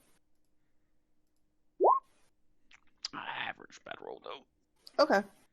So you start to like kind of clean it out a bit, and she just and you do okay. I mean, you've done this before, maybe with kind of like a little bit of the anticipation of what may be coming, a little bit distracted. And you kind of work on it for, a little bit, and she looks and she says, well. It's not my best work, but I could cook too. And she says, City boys, you probably eat canned foods and not foods from the earth, like. I don't know if you. I mainly eat rats my entire life. I don't know if you consider that from the earth. And she says, yes. We eat rats. We eat squirrels. We believe in, and she says, humans are at the top of the food chain. And she kind of puts her hand out and takes the knife back, and she says, you wish to learn to hunt. Or sorry, you wish to learn to prepare animals. I mean, I kind of know already how to do that. I messed up here and there. I mean, like, you're just, like, so, like, strong and wooing that it just kind of, like, threw me off a little bit. And she kind of, like, narrows her eyes, like, curiously, like, huh. And she says, we are all strong. Vendokians are all strong. Yeah, but especially you. You like seem strong in the head and strong in the body. And she says, strong in the head. And, okay, go ahead and roll, let's see. Go ahead and roll persuasion. Let's see if she's buying this. I really hope this works, but I really hope it doesn't at the same time. I'm kind of Big wanting whammy, that big- one, to be honest. Big whammy. Not fucking just average again? What the fuck? Okay. It's like watching a car crash. I don't know. Did that have, was that an advantage worthy? Was that advantage worthy schmoozing? No, it wasn't. Sorry, it wasn't. And she kind of looked and says, well, it is to be expected. I am a woman of the Vendokian barbarians, after all. I am strong like the bear. And she says, we care for soft city folk as you. I'm not that soft. And she says, let me see your hands. And she grabs it before she, like, says anything, you know, before you can stop her. And she looks at it and she, like, feels like your palm, and she says, soft. And then she feels like a callus, and she says, a few calluses. And then she opens up her hand, which has, like, calluses, like, all across. She says, this is the hand of a working woman. This is the hand of a somewhat working boy. I mean, I've been kind of like left to survive on my own my entire life. And she says, survive in the wilds or survive in the city? In the city, like on the streets, not like I didn't like have a home, no roof. And she says, soft. You are soft. How is that soft? And she, like, pats you on the head and says, you would never be able to survive in Vendok and in any of our ceremonies. I don't know. And she kind of, like, looks at you and is like kind of, and says, kind of curiously, and says, you know, let me see the other one. And she grabs your other hand and she says, and again, she feels on it again and says, maybe I can teach you a few things. Yeah, I'm pretty good with this sword here. And my sword was not gone, and I make it just summon. And I just summon it in my hand. And she just says, witchcraft, and not in a threatening way, just in a funny way. She says, witchcraft, and she says, well, those who need witchcraft aren't strong. You need tricks. It's not really tricks. It's more like just like summoning a sword.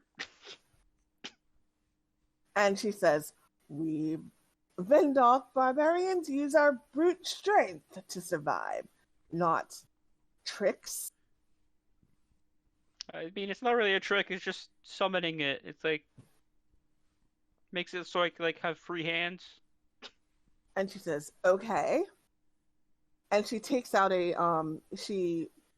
goes over to the corner and she pulls out like what looks like a long stick, and she says, "Spa." Yeah, sure, why not? All right, go ahead and let's see, how are we gonna do this? Go ahead and roll. And I don't have a stat block for her, but she will use them stat block. I think that's good. All right. Go ahead and roll. Yeah, do an attack roll.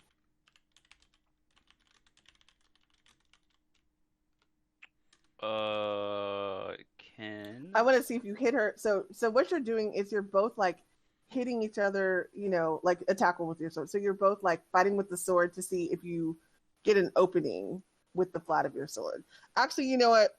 She's gonna give you because I feel like the sword would be dangerous.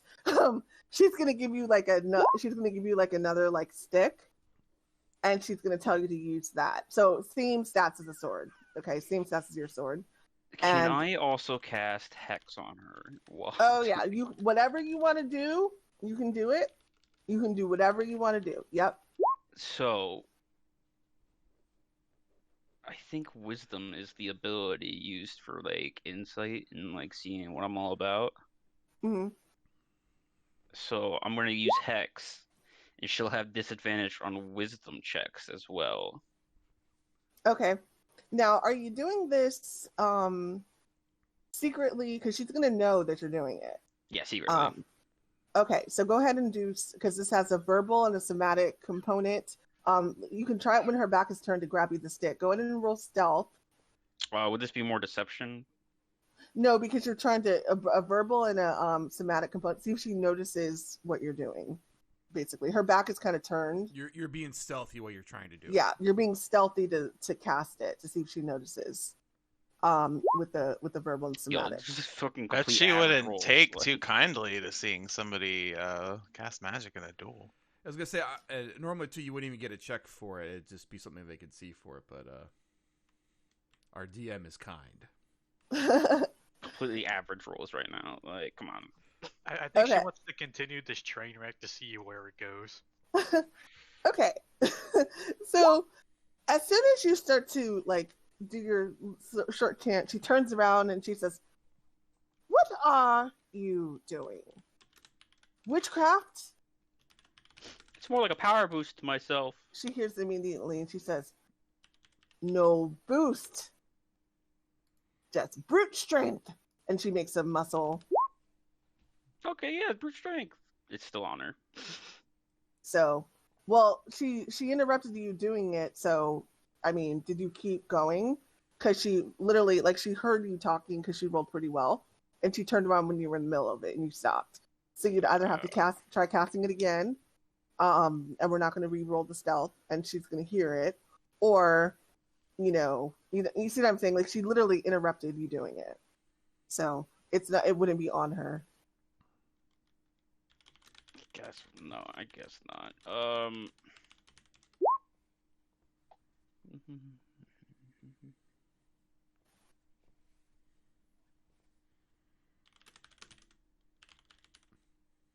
Yeah, I guess not. So what? Just fucking hit her, I guess. Yeah. So what you're gonna do is like, so she's gonna hand you a stick. So basically, like fencing. You're gonna be fighting with the sticks and see if you get an opening. So you're gonna do an attack roll, and if you do an attack roll, that means that you hit her with the flat of the stick. You don't do damage; just do the attack roll to see if you get an opening, and you're gonna try that. So, okay. All right, so the first one, so you kind of like are dancing back and forth. The first one, you manage to just kind of get underneath and you whack her in the side, and it like hits her hard. And you see, because of like the hide she's wearing, there's a little opening in the side, and you see like a purple bruise kind of form, and she just, okay, she didn't like this, and she's like, all right. All right, go. She's going to, yeah, go again. We're going to try to do this 3 times. Okay, second one again. You manage to get her in the shoulder, not quite as hard, but you know, she's pretty good. So she kind of like shakes her head again and okay, there's something to this kid. Okay, third. Oh, it's just getting worse. Oh my god. Okay. And the third, now this time she's kind of, you know, it seems like she's kind of been able to kind of judge your movements a little bit better, getting a little bit used to it, and she dives out of the way, she ducks, and she does not hit. Okay, so I'm gonna have her do it real quick. See if she managed to get you at all. And so she's gonna go with again, no damage, but 1, 2, 3. Okay, do any of those hit? 2 of them. Okay. I will.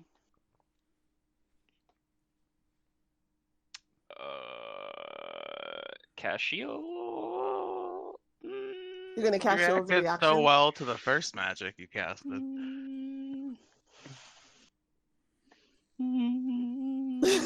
Are you gonna cast shield?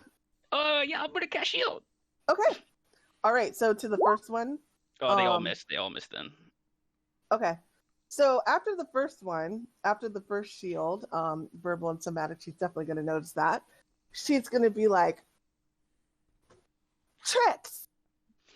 This is like how I said you're strong in the head and the body. This is me being strong in the head. Roll perception, or I'm sorry, persuasion. Oh, pretty good. And she's like,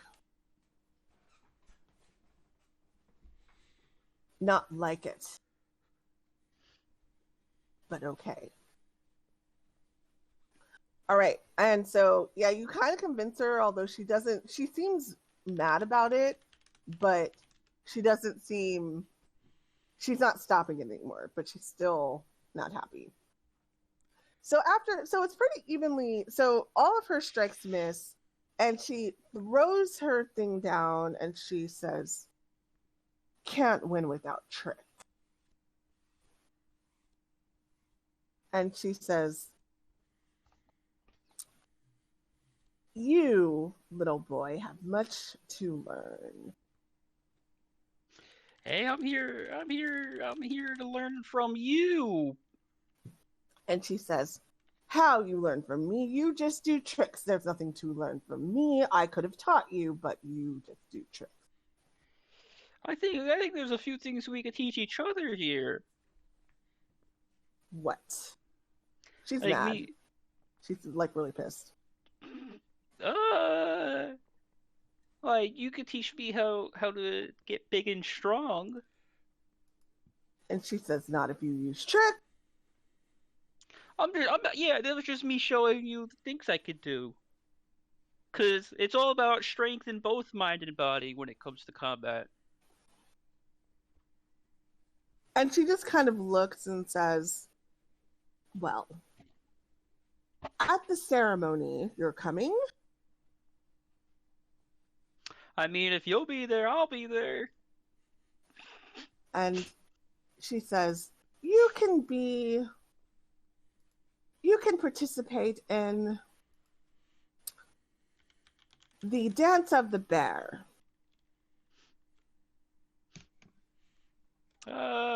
Yeah, sure. And she says, out. No handshake or something like that? And she kind of gingerly sticks her hand out for you to shake it. Yeah, I go to shake it. Okay, go ahead and do a dex save. Okay. She pulls you like off your feet and is like, and puts her face straight up to you and says, better watch those tricks, little boy, and then releases you. Oh, that's what I like about you. And and sits and says, "What do you like about me?" Oh, just like your brutal honesty, your natural leadership. Oh, it's just everything under the sun. Okay, let's do a persuasion for that.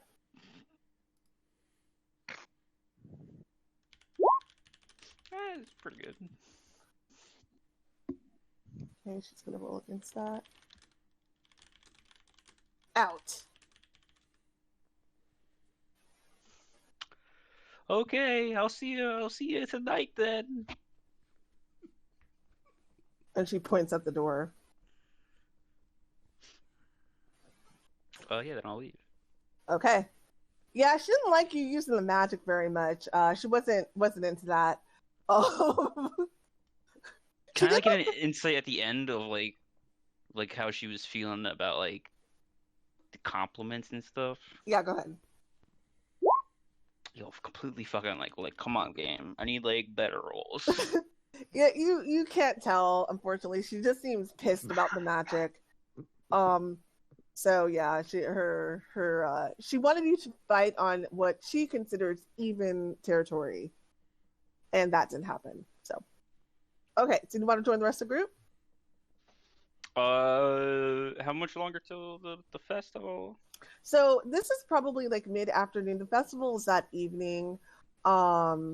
I want to be able to take a short rest before the festival, basically. Okay, yeah, if you want to take a rest and not join the group, that's perfectly fine. By the way, if anybody wants to take a rest and not join the group, not everybody has to do this mission. It's, a couple people can do it, one person can do it.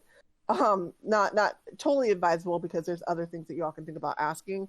But yeah, there's definitely so if you want to rest, there's definitely quarters that they have for people to sleep in. Anybody else want to rest instead of going to the different areas?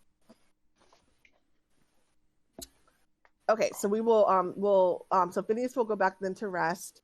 I mean, I'd like my chance to romance the shaman if I could. I mean, Phineas got a chance. I want a chance too, and I'm sure Irene wants a chance to romance the lumberjack. So come on, let's have it. So if you go in to talk to the shaman, you said the shaman. I'm thinking matriarch. Okay. So we're gonna do the woodworking first. For some reason, it clicked in my head that you were also saying romance the matriarch, and I was like, that probably wouldn't go so well. So I'll explain that to you. We're all open-minded. She's pretty here. mad at this point. Let's get groovy with it. Yeah, Phineas kind of crashed and burned with the with that. It would have there was a path to it working. You know what would have made it work? If you would have fought with her and won, that would have turned her on. That would have worked. Hey, I still think I got a chance, okay? I mean, maybe later when she's cooled off a bit because she's pretty pissed at the moment. I always got a suggestion in my back pocket. So I don't know if I want to do that. That's so horrible. First you cast Hex so that way they have disadvantage, and then you do suggestion. Yeah, but what we are not going to do though is we're not going to do suggestion to anything actually happening because obviously that would not be consensual. But if you want to do suggestion in terms I was of thinking of suggestion, tell me what the fuck's going on here. Yeah, something like that maybe. But they don't know. They don't know I cast a suggestion on them, basically. Right, but in terms of anything other than that, yeah. Yeah. So yeah, maybe. Okay. All right. So we're gonna head to woodworking first, right? And then you said woodworking first. We're gonna go to shaman. Yep. Okay. So so we have Irene, Selene. Let's see. Pretty much everybody except for Toren and Phineas are going to woodworking. Okay. So you see a woman, and she is kind of carving some stuff, which is interesting because they're not selling it, but I don't know, maybe she's doing it as a hobby. Maybe she's doing it to hope that they'll start again. This is what she looks like. Let me make her visible. This is her. And it's so much easier in Foundry to make tokens appear. This is her. And she's just kind of carving methodically Next to her is a little girl, and this is what she looks like. Make her visible.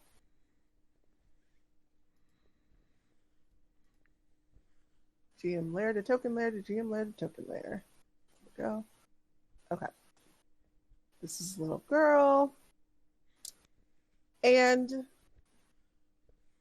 I would like everybody, as they're working, they haven't noticed you yet. Now, the little girl is sitting and is watching her kind of work. And they haven't noticed you yet. Actually, you know what? We're just going to have you guys walk in. Okay, so yeah, they're just kind of sitting, and the little girl is sitting on the side watching her work.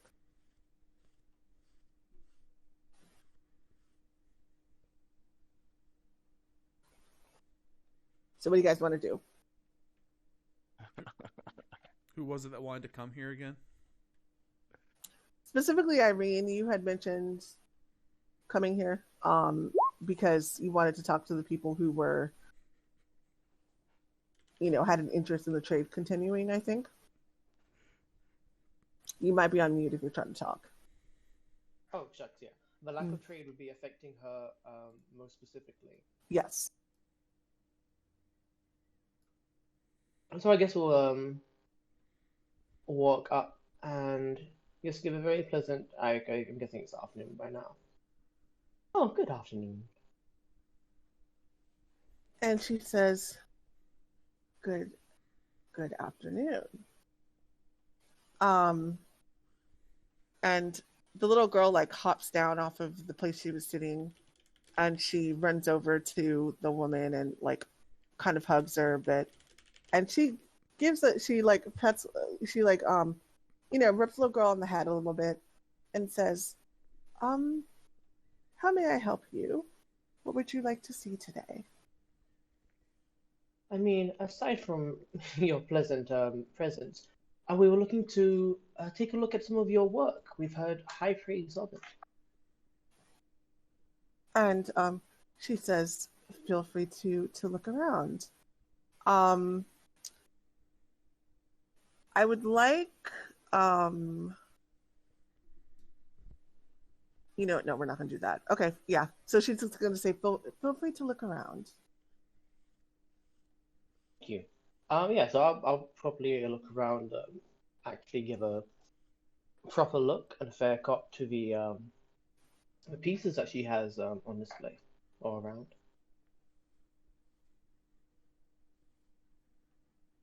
Okay. Yeah, and as you look around, you notice they have a number of finely crafted wood pieces, very high quality. They have just specific animals. You see bears because Spirit of the Bear. They have bears in different positions and poses that you've noticed. They also have other animals, rabbits, buffalo, and and then another section they have very finely crafted furniture, wooden furniture, rocking chairs, stuff like that.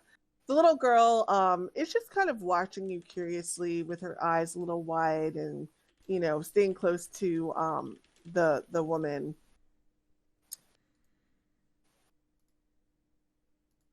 Okay, I'll probably take one of the a bear statue that looks, probably second or third best, one of the really nice ones. Mm-hmm. And as we go through, I'll compliment the craftsmanship, because it actually is a really well done. Mm-hmm.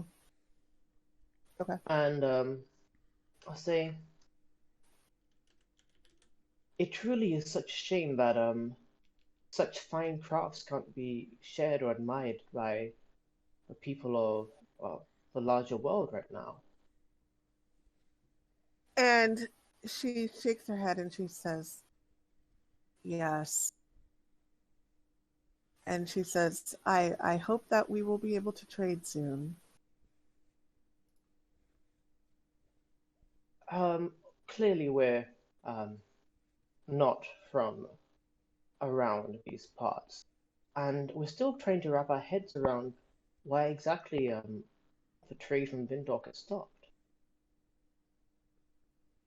And she kind of looks, she thinks about it, and she says,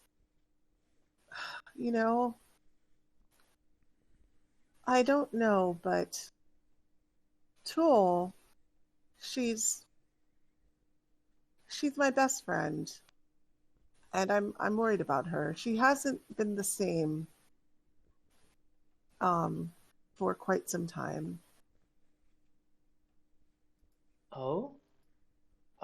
What differences have you noticed? That is quite concerning. And she says, well, she's been sad, and she seemed she was a very happy and very organized person, and lately she's been falling apart a little bit. It really actually started when Torv left the village. Oh, her son Torv. He never quite fit in here, and he left without much of an explanation about 6-7 months ago. And she hasn't been quite the same since. As understandable as that is, it doesn't lessen my concern, but I thank you for the greater understanding of Toll's concerns.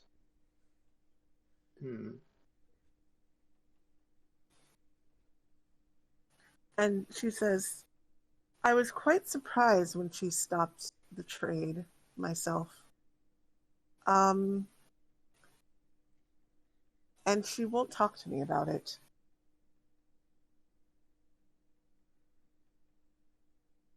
Oh my. And if she can't talk to her best friend, I mean, truly, who could she talk to?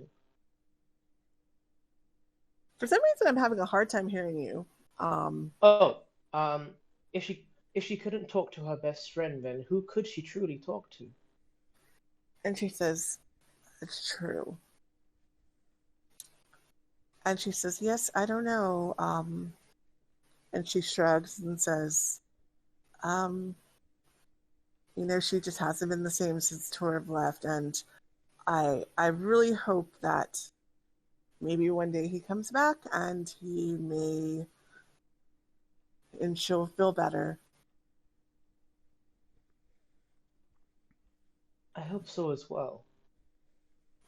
Let's see. Oh, do I have any idea how much the carvings and things like that usually cost? Yeah, so the carving, if you want to ask her how much the carving costs, the carving is 25 gold. Okay, maybe another day.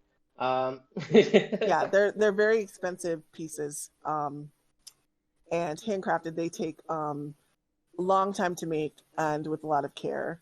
So they're kind of art pieces per se, So not quite as expensive, obviously, as the carvings that you got from the Sisters of the Stone and the Vindok or the Verdurth Dwarves, but pretty expensive. By the way, I would like Ramune. I would like you to roll perception, please.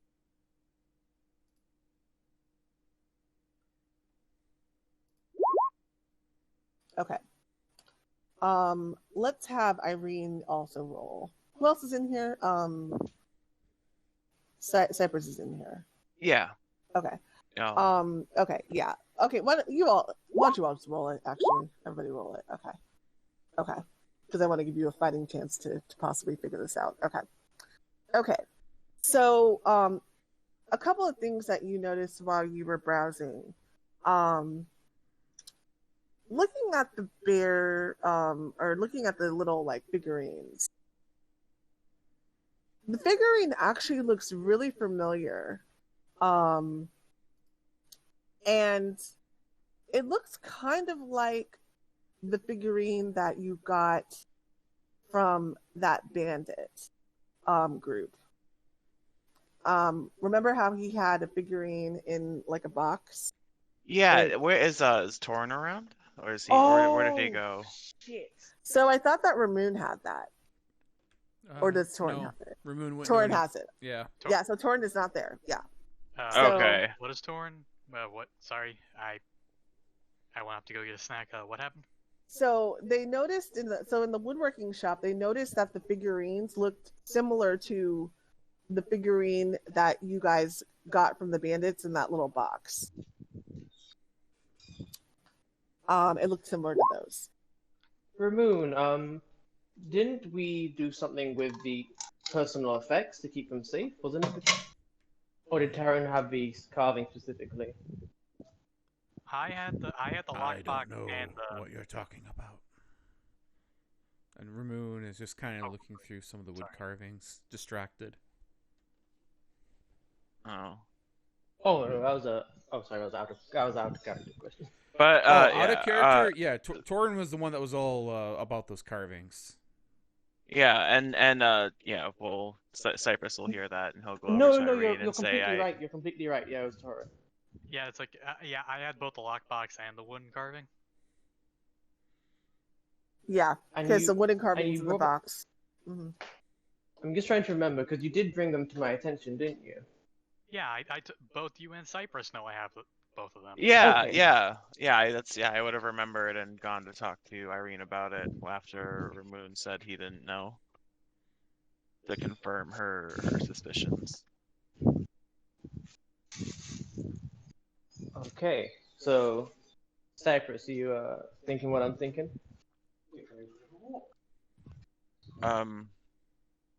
Sure, but why don't you tell me just in case? We know we're both on the same page. Are we going to take over Nope. the world? The bandit said the wood carvings were a gift from his mother, but he was very reluctant to speak about his past. Now we're seeing similar wood carvings from this village where we have a mother with a missing son. Oh, You with me? yeah, I'm with you. So yeah, maybe we should try and connect the dots here. Oh my. Okay, so now we have the leverage of knowing where, not leverage, but the pocket information of we have Could a be damn good leverage if idea. we want. Hey, Jonathan says leverage, Irene says pocket information. We know, have a damn good idea of, oh, actually, no, Erica, while we're here, can we ask, oh, so Tor, what did, Tor's son look like? And she says, well, and she kind of laughs to herself and she says, well, he wasn't much of a barbarian, although we always made him feel welcome. He was a child that we found years ago off of a caravan where the entire group was murdered. Him and M, they were both children that we found on a caravan, and we adopted them into this village. And he was never he never quite caught on to our way of life. Although M, she really, really embraced it. He is kind of a thin with blonde hair and with dark hair, and she describes something that could actually be the bandit that you took the thing from. Brown hair, kind of skinny, scrawny looking. And she says, don't tell Toll I said so, but and she kind of whispers loudly, not too strong and not too bright. Okay, Why, you know him? I'll mime like zipping my lips and locking. As she does that, like about not telling Toll. Okay. I think we might have a lead about him, but I think we need to rack our brains and make sure we don't get our hopes up unnecessarily. And she shakes her head and says, that would be, that would probably help if you were able to reunite them, and or if you even had a lead to do so. And the little girl like walks up and whispers something to her, and she says, "Oh, and now where are you all from?"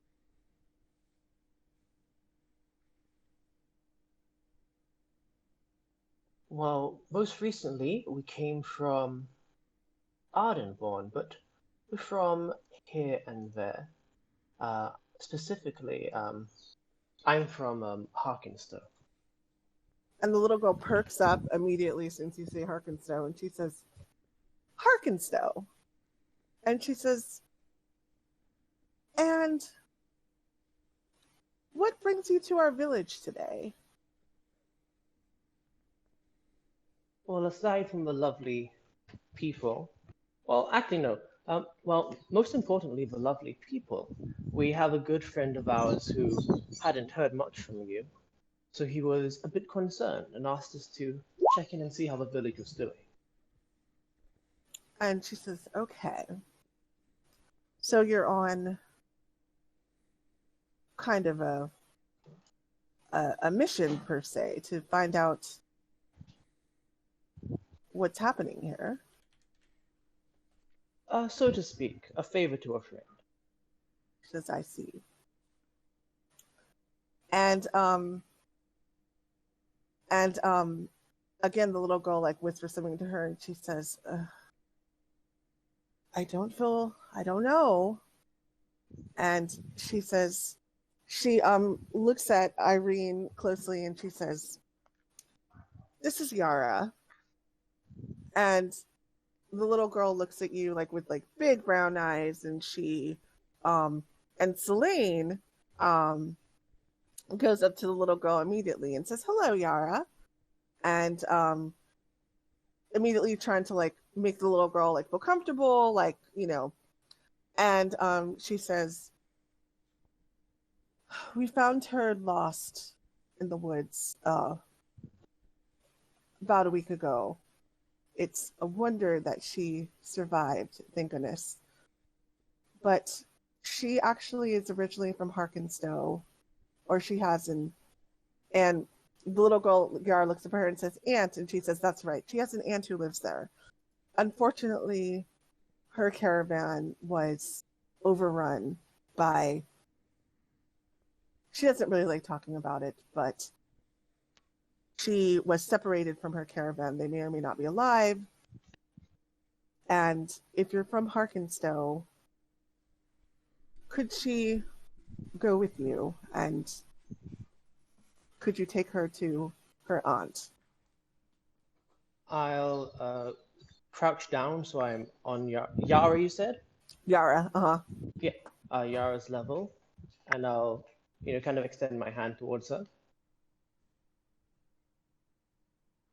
And she like takes your hand, and you do immediately notice that Yara is not from this place. She, her hairstyle, she's, the kid, there's kids that you see running around, but these kids are in the dirt all day. They're a little bit rougher. She is definitely like just a little girl who is clearly from like probably a middle class family.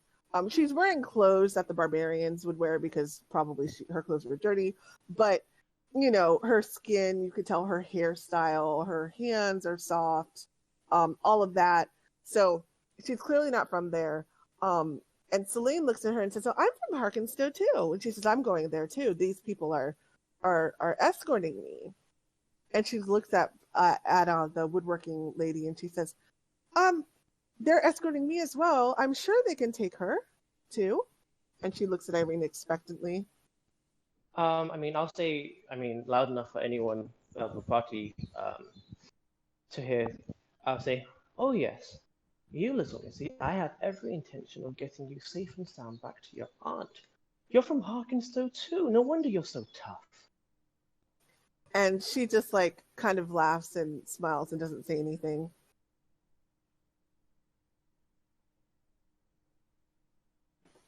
Anyone against getting the traumatized child back to their family? You faded away. That's like so. Hey, Well, I monster, mean, not- unless Phineas wants to kill her too, I think Oh, I think no! we're good. This little girl is like 9 years old. Okay. Is this little girl begging to be killed? No. Oh, She's- then no. The Phineas doesn't want to kill her. Yeah, she's 9 years old. Yeah. She's the little girl. Okay, so yeah, Frol seems a little bit like kind of nervous about, handing her over, of course, because it's a little girl, she doesn't know you guys very well, but she kind of seems to think that it's the best thing. I mean, they are going to be they have had kids grow up with them before, but she really thinks that this little girl needs to probably go back to her family soon. So she says, okay, well, and she says, when are you all going to be leaving? We don't have a definite time, but most likely within the next few days. Okay, so she says, okay, Yara will get her stuff ready, and she will be ready to go by the time you're ready, right, Yara? And she just shakes her head yes. And she says, okay, is there anything else you needed to talk to me about? No, you've been a treat. Did we get her name, by the way? She says her name is Frol, Frol. Okay, Fro. So Frol. And Y'all have anything else to ask? We found Baby Yoda. We got some information. Frau, by chance, would you be willing to carve any mask? And he kind of just makes a nod to his mask that he's wearing. And says, oh yes. And she says, I can do that. I could do that. And she thinks about it and she says, you know what? It will be complimentary considering the fact that you're going to be taking Yara back to her home. Appreciate And that. And she says she can probably do that in about a day or so. Ramune nods in agreement with that. Feel free to have it designed as you wish. Okay. Cypress, you said you weren't in agreement?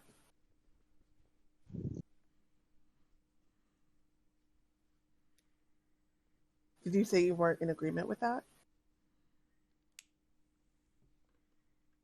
That was I for you. didn't hear him say anything. I didn't hear anyone say anything that no one. I think everyone's on board to bring the little girl. Yeah. Oh, okay, sorry. Our only concern is whether or not Phineas was going to kill him. So. Oh, right.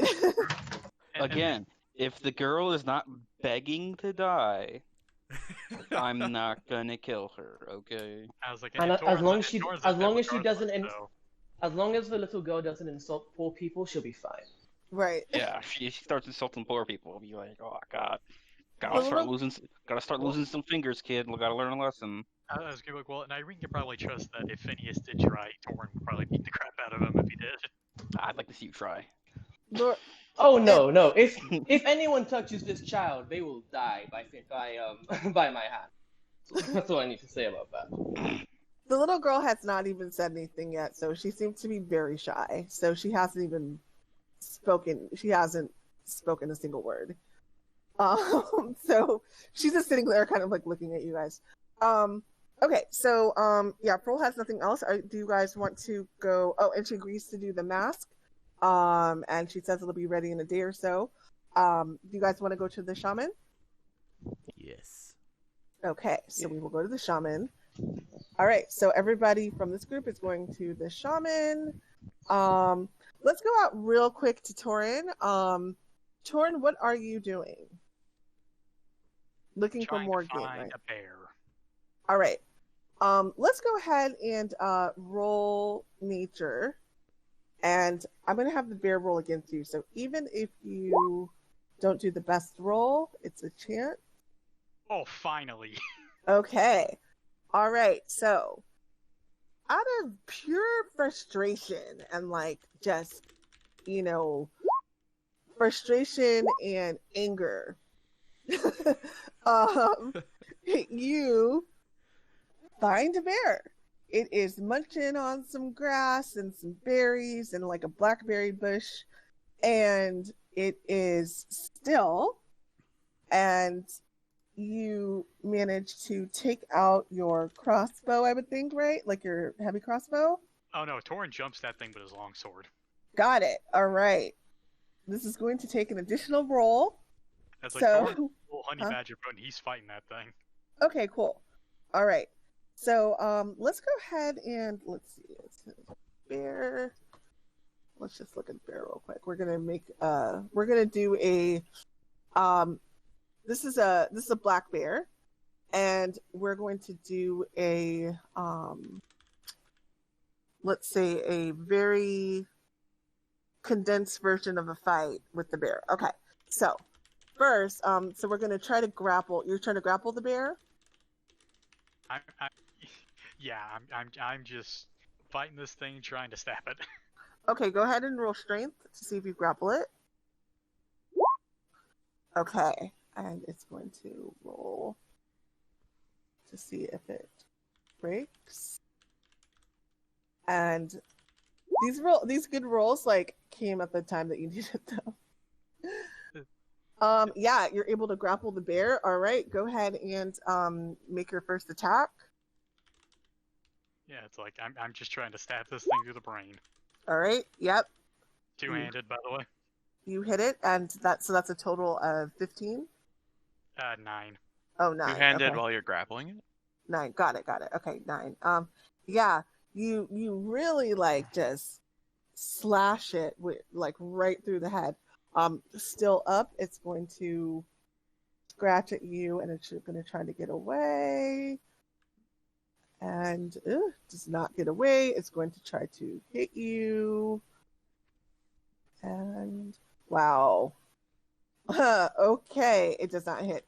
By the way, I'm using the bear stat block. I'm using the black bear stat block, so it hasn't still grappled. Hit it again.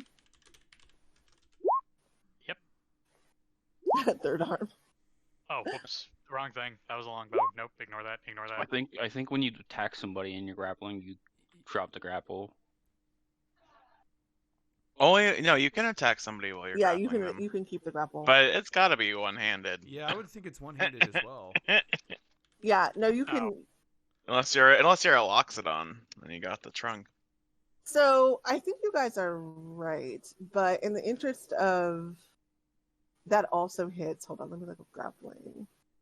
It doesn't. Yeah, it doesn't really matter. It doesn't make sense to be able to hit with 2 hands while grappling. And besides, this ain't like an important fight. Like I No, wouldn't it's do not. this in like a fight that actually matters. Okay, so let's see. So the first hit. Okay, so it only has 19 hit points. So I'm going to say, and the second one hit as well. So and it has 11 AC, so it's not very strong. So I'm going to say the second one you actually go ahead and describe how you kill it. All right, so after I jump on this thing and kind of wrap my arms around it, I kind of just use my sword to like stab it through the brain. I was gonna like just try and like snap its neck using pure brute force, but I don't think Toren's quite big enough to pull that off. Right. Okay. So it's like a kill shot, like through the brain. Yeah. Okay.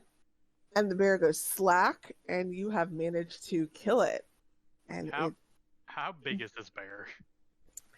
I mean, I don't know. How big are black bears? Let's see. They're pretty small. They're like the size of big dogs or children. Yeah, I think they're medium. Yeah, medium. D&D, they're medium. Okay, so I'm gonna say this is a bigger. It's a bigger one, but it is the same size. So it says 6 feet and up to 600 pounds. If I just Googled this, so let's say this one is close to 6 feet and around, let's say, 400 pounds. So it's a pretty good sized, bear, for a black bear. Yeah. Eating blackberry bushes. Yeah, so I'm just gonna covered in bear blood. I'm just gonna drag this thing back. All right. So you satisfied that you got something good? Yeah, I am. Okay, cool. So Toren is gonna head back with his prize, and honestly, this is pretty impressive. This story will be, by the way, this story might turn a few heads if you talk about how you among these barbarians, if you talk about how you literally wrestled a bear. I was just about. Oh, sorry. Oh, go ahead. I was just about to say, Toren right now has a better chance than Phineas tonight. Exactly. Oh no, it's like all I need to say is how I beat him in a wrestling match before. That's all I need to say. That's all I need to say. It's like I want to see everyone's reaction to, like, you see me walking through the front gates carrying this bear just covered in blood. Okay, so let's actually play that out. Let's have you get back before we go to the shaman. Although the shaman will have happened before you got back, but we'll have you arrive back. Okay, so Toren walks back in the village, covered in blood, just dragging a big 400-pound black bear with him. And the first person you notice, who notices you, is I'm gonna make this person appear because you all haven't talked to her yet. This person here, because you're coming in from over from this way, and so this person here, she kind of looks at you and says, and kind of shakes her head and gives a head shake of approval. And you see her walk over to the matriarch's tent.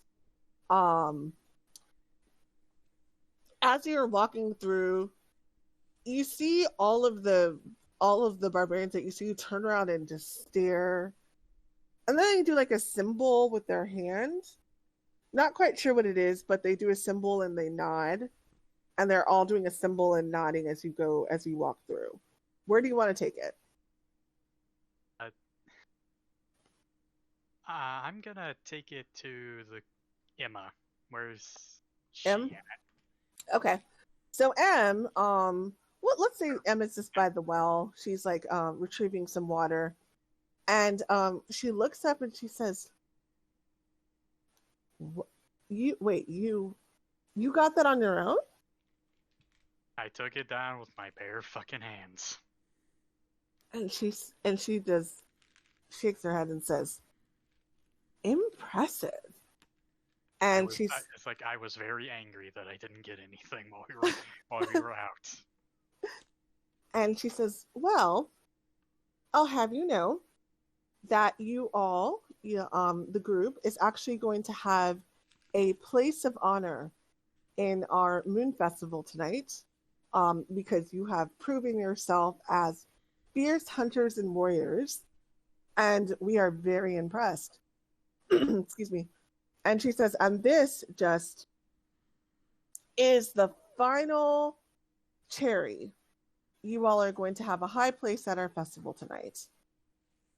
And she says, would you like me to help you clean it? Yes, and if you don't mind, I kind of open up the bear's mouth, and can I rip out one of the bear's bigger teeth, like one of its canines?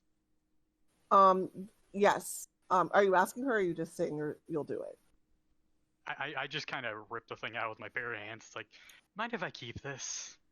And she says, oh, of course. And she says, in fact, and she takes her hand and rips out some others, and she says, if you'd like, we can make these into a necklace. Please. And Toren's just Em could probably see he's just running on, the adrenaline is still pumping through him. He could probably take out another bear if he wanted. Okay. You guys are so funny. Okay, so she takes all the teeth, and including the one that you have, and she says, okay, I will get this made for you. It should be ready at the ceremony tonight. So what would you like to do? Would you like to, actually, there's really nothing else for you to, you can do other things, but there really is nothing else for you to do specifically before the ceremony, unless it's something outside of the investigation, because investigation is ending before you get back. So, okay. He just goes with them to help cut up the pear. Cool. All right. So y'all are okay. So yeah, you and Em are conversing and just kind of, working alongside each other. Okay, we're gonna go back to the group and we're going to visit the shaman. And this is actually going to be probably pretty good timing to end before the moon festival with your last question. So okay, so all of you go to except for Phineas and Toren, go to see the shaman. And as you kind of walk into her she has like a little hut. And as you walk in, you notice like it doesn't have like a door, but it has kind of like what is hides as kind of like a curtain. And a lot of the other places had doors, but for some reason she doesn't. You notice there's all kinds of like bottles and vials with crushed up things in them, and powders and leaves, and it's incredibly cluttered. It smells like incense. It's incredibly just kind of a bit of a mess. And this is the person that you see, and she's sitting in like a kind of like a big type of wicker chair, and she's mixing something. And she slowly looks up and peers at you guys and says, "Welcome by the spirit of the bear." Well met. And she kind of puts her hand out and says, "Do you need a fortune? Perhaps you need me to burn leaves or incense. You need good luck." Ramune just kind of looks around and at Cypress and Irene, and I would not object to my fortune being told. And she nods her head and she points to the chair next to her and kind of prompting you to sit. Ramune And takes a seat. And she takes your hand, and she kind of seems a little bit taken aback by the fact that it is not a hand that she's seen before. Yeah. And she looks at it. Oh, go ahead. You're good. She looks at your hand and she gently like turns it over, kind of examining it. And she says, "You don't have the lines on your palm?" No. And she says, I do not. "But that's okay." And she picks up a jar of some type of powder. And she goes and she lights a candle. And then she throws the powder up, and it's like a red type of color. And it kind of comes down.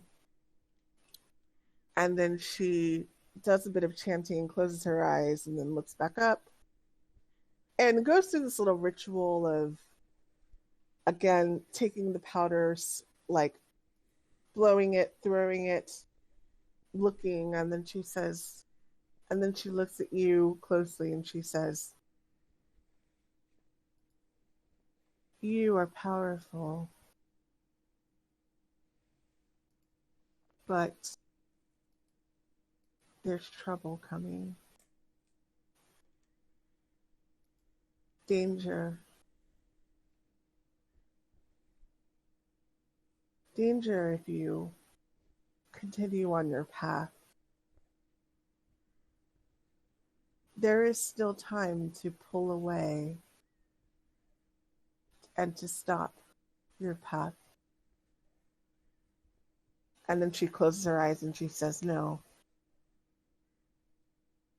I see a fork.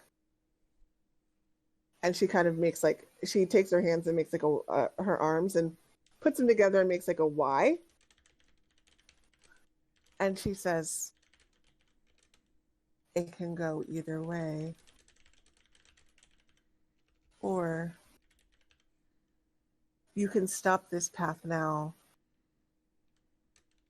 and guarantee that you don't go towards the evil path. There is a lot of evil that seeks to destroy you. And she looks afraid. I fear for you. Go ahead. Do you see an individual? And Ramune just kind of glances at Irene and Cypress, and then he begins to describe the individual that resembles Phineas. Huh. And she says, no. Ramune's shoulders sink a little bit more relaxed. That's That's good. I was getting worried. Asks about Simic. Simic, I always had a suspicion about him. Do you... Isn't Phineas napping? I'm napping, yeah, but this is just the voice you hear in your head. Do you see any indicators of this evil? Signs, appearances, colors? And she says, I see. And she's concentrating really hard, and she says, purple. Royal purple. A bright, majestic color. And red.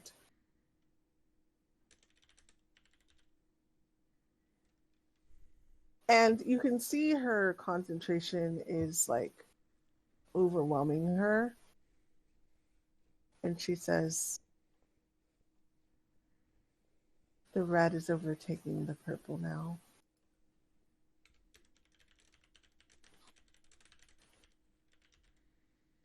And then all of a sudden she just, oh! And she says, I can't talk anymore. Something. And she kind of stops talking and she says, her voice weirdly changes and she says, would anybody else like to have their fortune read? Ramune stands up, gets out of the chair, kind of nods. Can I do an insight check to see how believable that was? Yeah. That seemed pretty believable, though.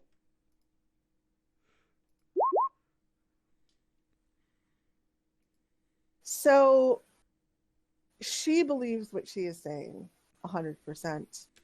You feel as you kind of are able to like read her body language. She seemed genuinely scared. Now, are her visions accurate? Who knows? But she believes them. She's telling you the truth the best of her ability as far as you can tell. Okay. Would one of you two like to get your fortune read? At least we know. I don't think Phineas is going to be a problem for us. Well, I think that's a little extreme to say this far, this early, but maybe not that particular problem. That's a But fair point. yeah. You guys keep treating Phineas this way, we might have a problem. I don't know. Shut up! You're asleep, damn it. If we keep applying might have a the actions of the consequences of Phineas's actions to him, we might have a problem. You mean? Might have Yeah. a problem if you guys keep trying to poke the tiger from going. You tried to poke the tiger, and she shot you down twice. Okay, would anybody else like their fortunes read? Cypress doesn't Sanctuary believe in Luna. it. Okay. Selene is like, oh hell no, she doesn't want it. Wasn't Cypress like a druid or something? We don't know. We just know he can transform into a bear. I know, but like wasn't He's a like bit- before? Like what was he before? He's a bear totem barbarian. He turns into a bear and he fights. Yeah, but like what was he before? Like A everything? veterinarian. A veterinarian. Okay. Yeah, Selene wants nothing to do with it. She seems a little bit terrified and disturbed by what just happened. Irene? Irene isn't necessarily superstitious, but she's curious about the inferences that psychics make about people based on, their body language and the words they choose. So she'd go ahead.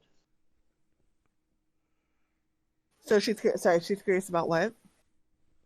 Yeah, she'll have a fortune read. Okay. She's curious. Okay. So she sits Irene down in the chair and she says, this way she's able to read your palm. And she looks at your palm and she kind of like moves her finger around the lines and stuff like that. And she says, what brings you to our village?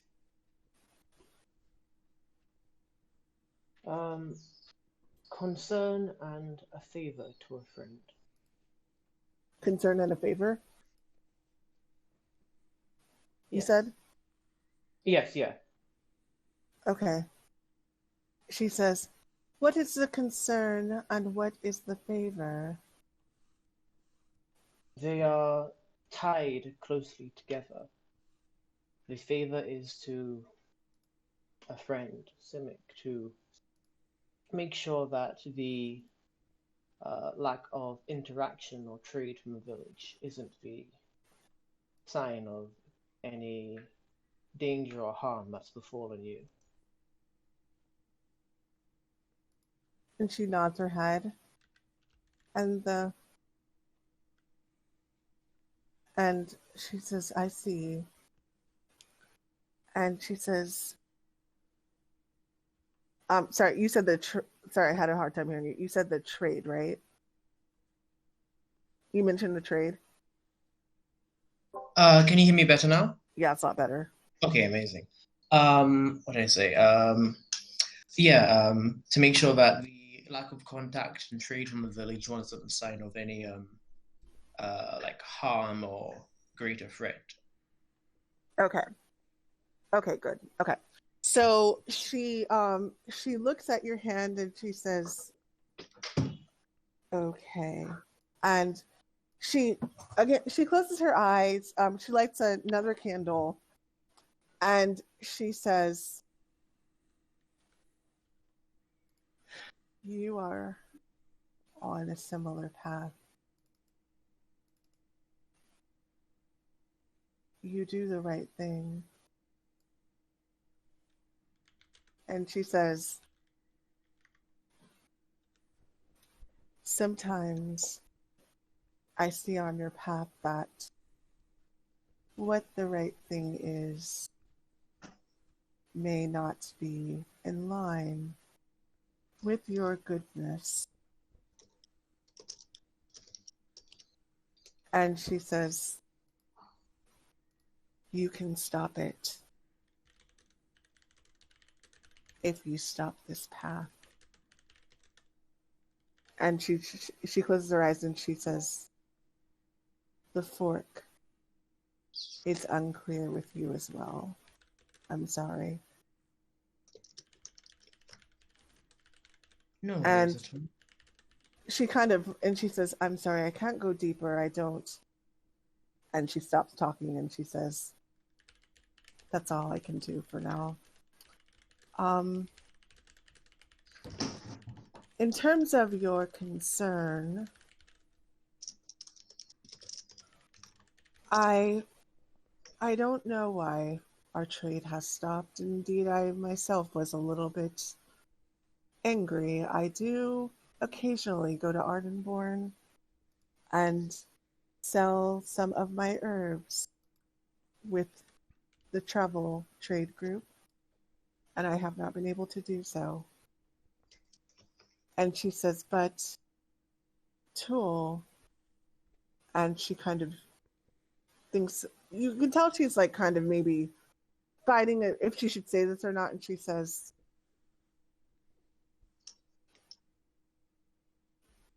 there are bad omens coming from her. And in fact, she's had a visitor at night a couple of times. It's an elf. She doesn't know that I've seen it. And she says, and this visitor came to her shortly before the trade stopped. And she shrugs and continues to come to this day.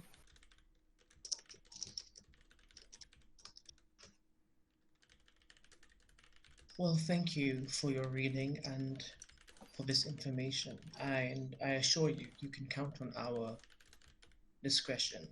I'm sure you have been hurt or inconvenienced by these strange occurrences and decisions, and hopefully you'll be able to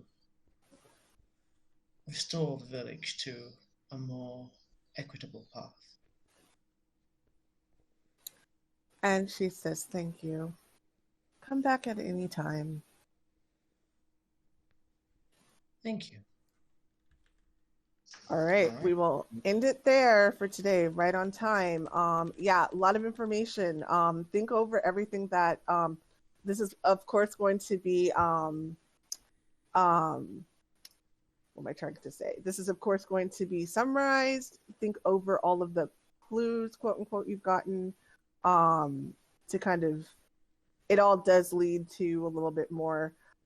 I will allow, since, you know, a lot of this has been pointing towards Tool.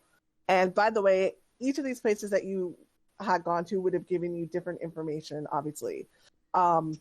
So, you know, about whatever's going on. So I will allow another visit to, if you want, you don't have to do it, another visit to Tool. You know, to talk to her, to investigate, to look around, whatever, you know, before the ceremony. And also, I don't want to spend too much time, you know, kind of doing mundane things, but you can look around the town, you know, to buy stuff. You know, you might be able to find some interesting items that you wouldn't find in other places in the world, in the city. So if you want to check out some of their other places real quick, but there wouldn't be any more talking about what's happening in those visits. So, all right. So I will see you guys next week. And Irene and Ramune, I will probably at some point at your convenience reach out to you to test Foundry. Like, you know, these are going to be short, like maybe 15, 20, 30 minutes later this week. So, all right, I'm going to jump off. I have somewhere to go, but thank you all very much. Yeah, thank you for running it. Thank you for the session. Thank you. Bye. Have a good Peace. Yeah.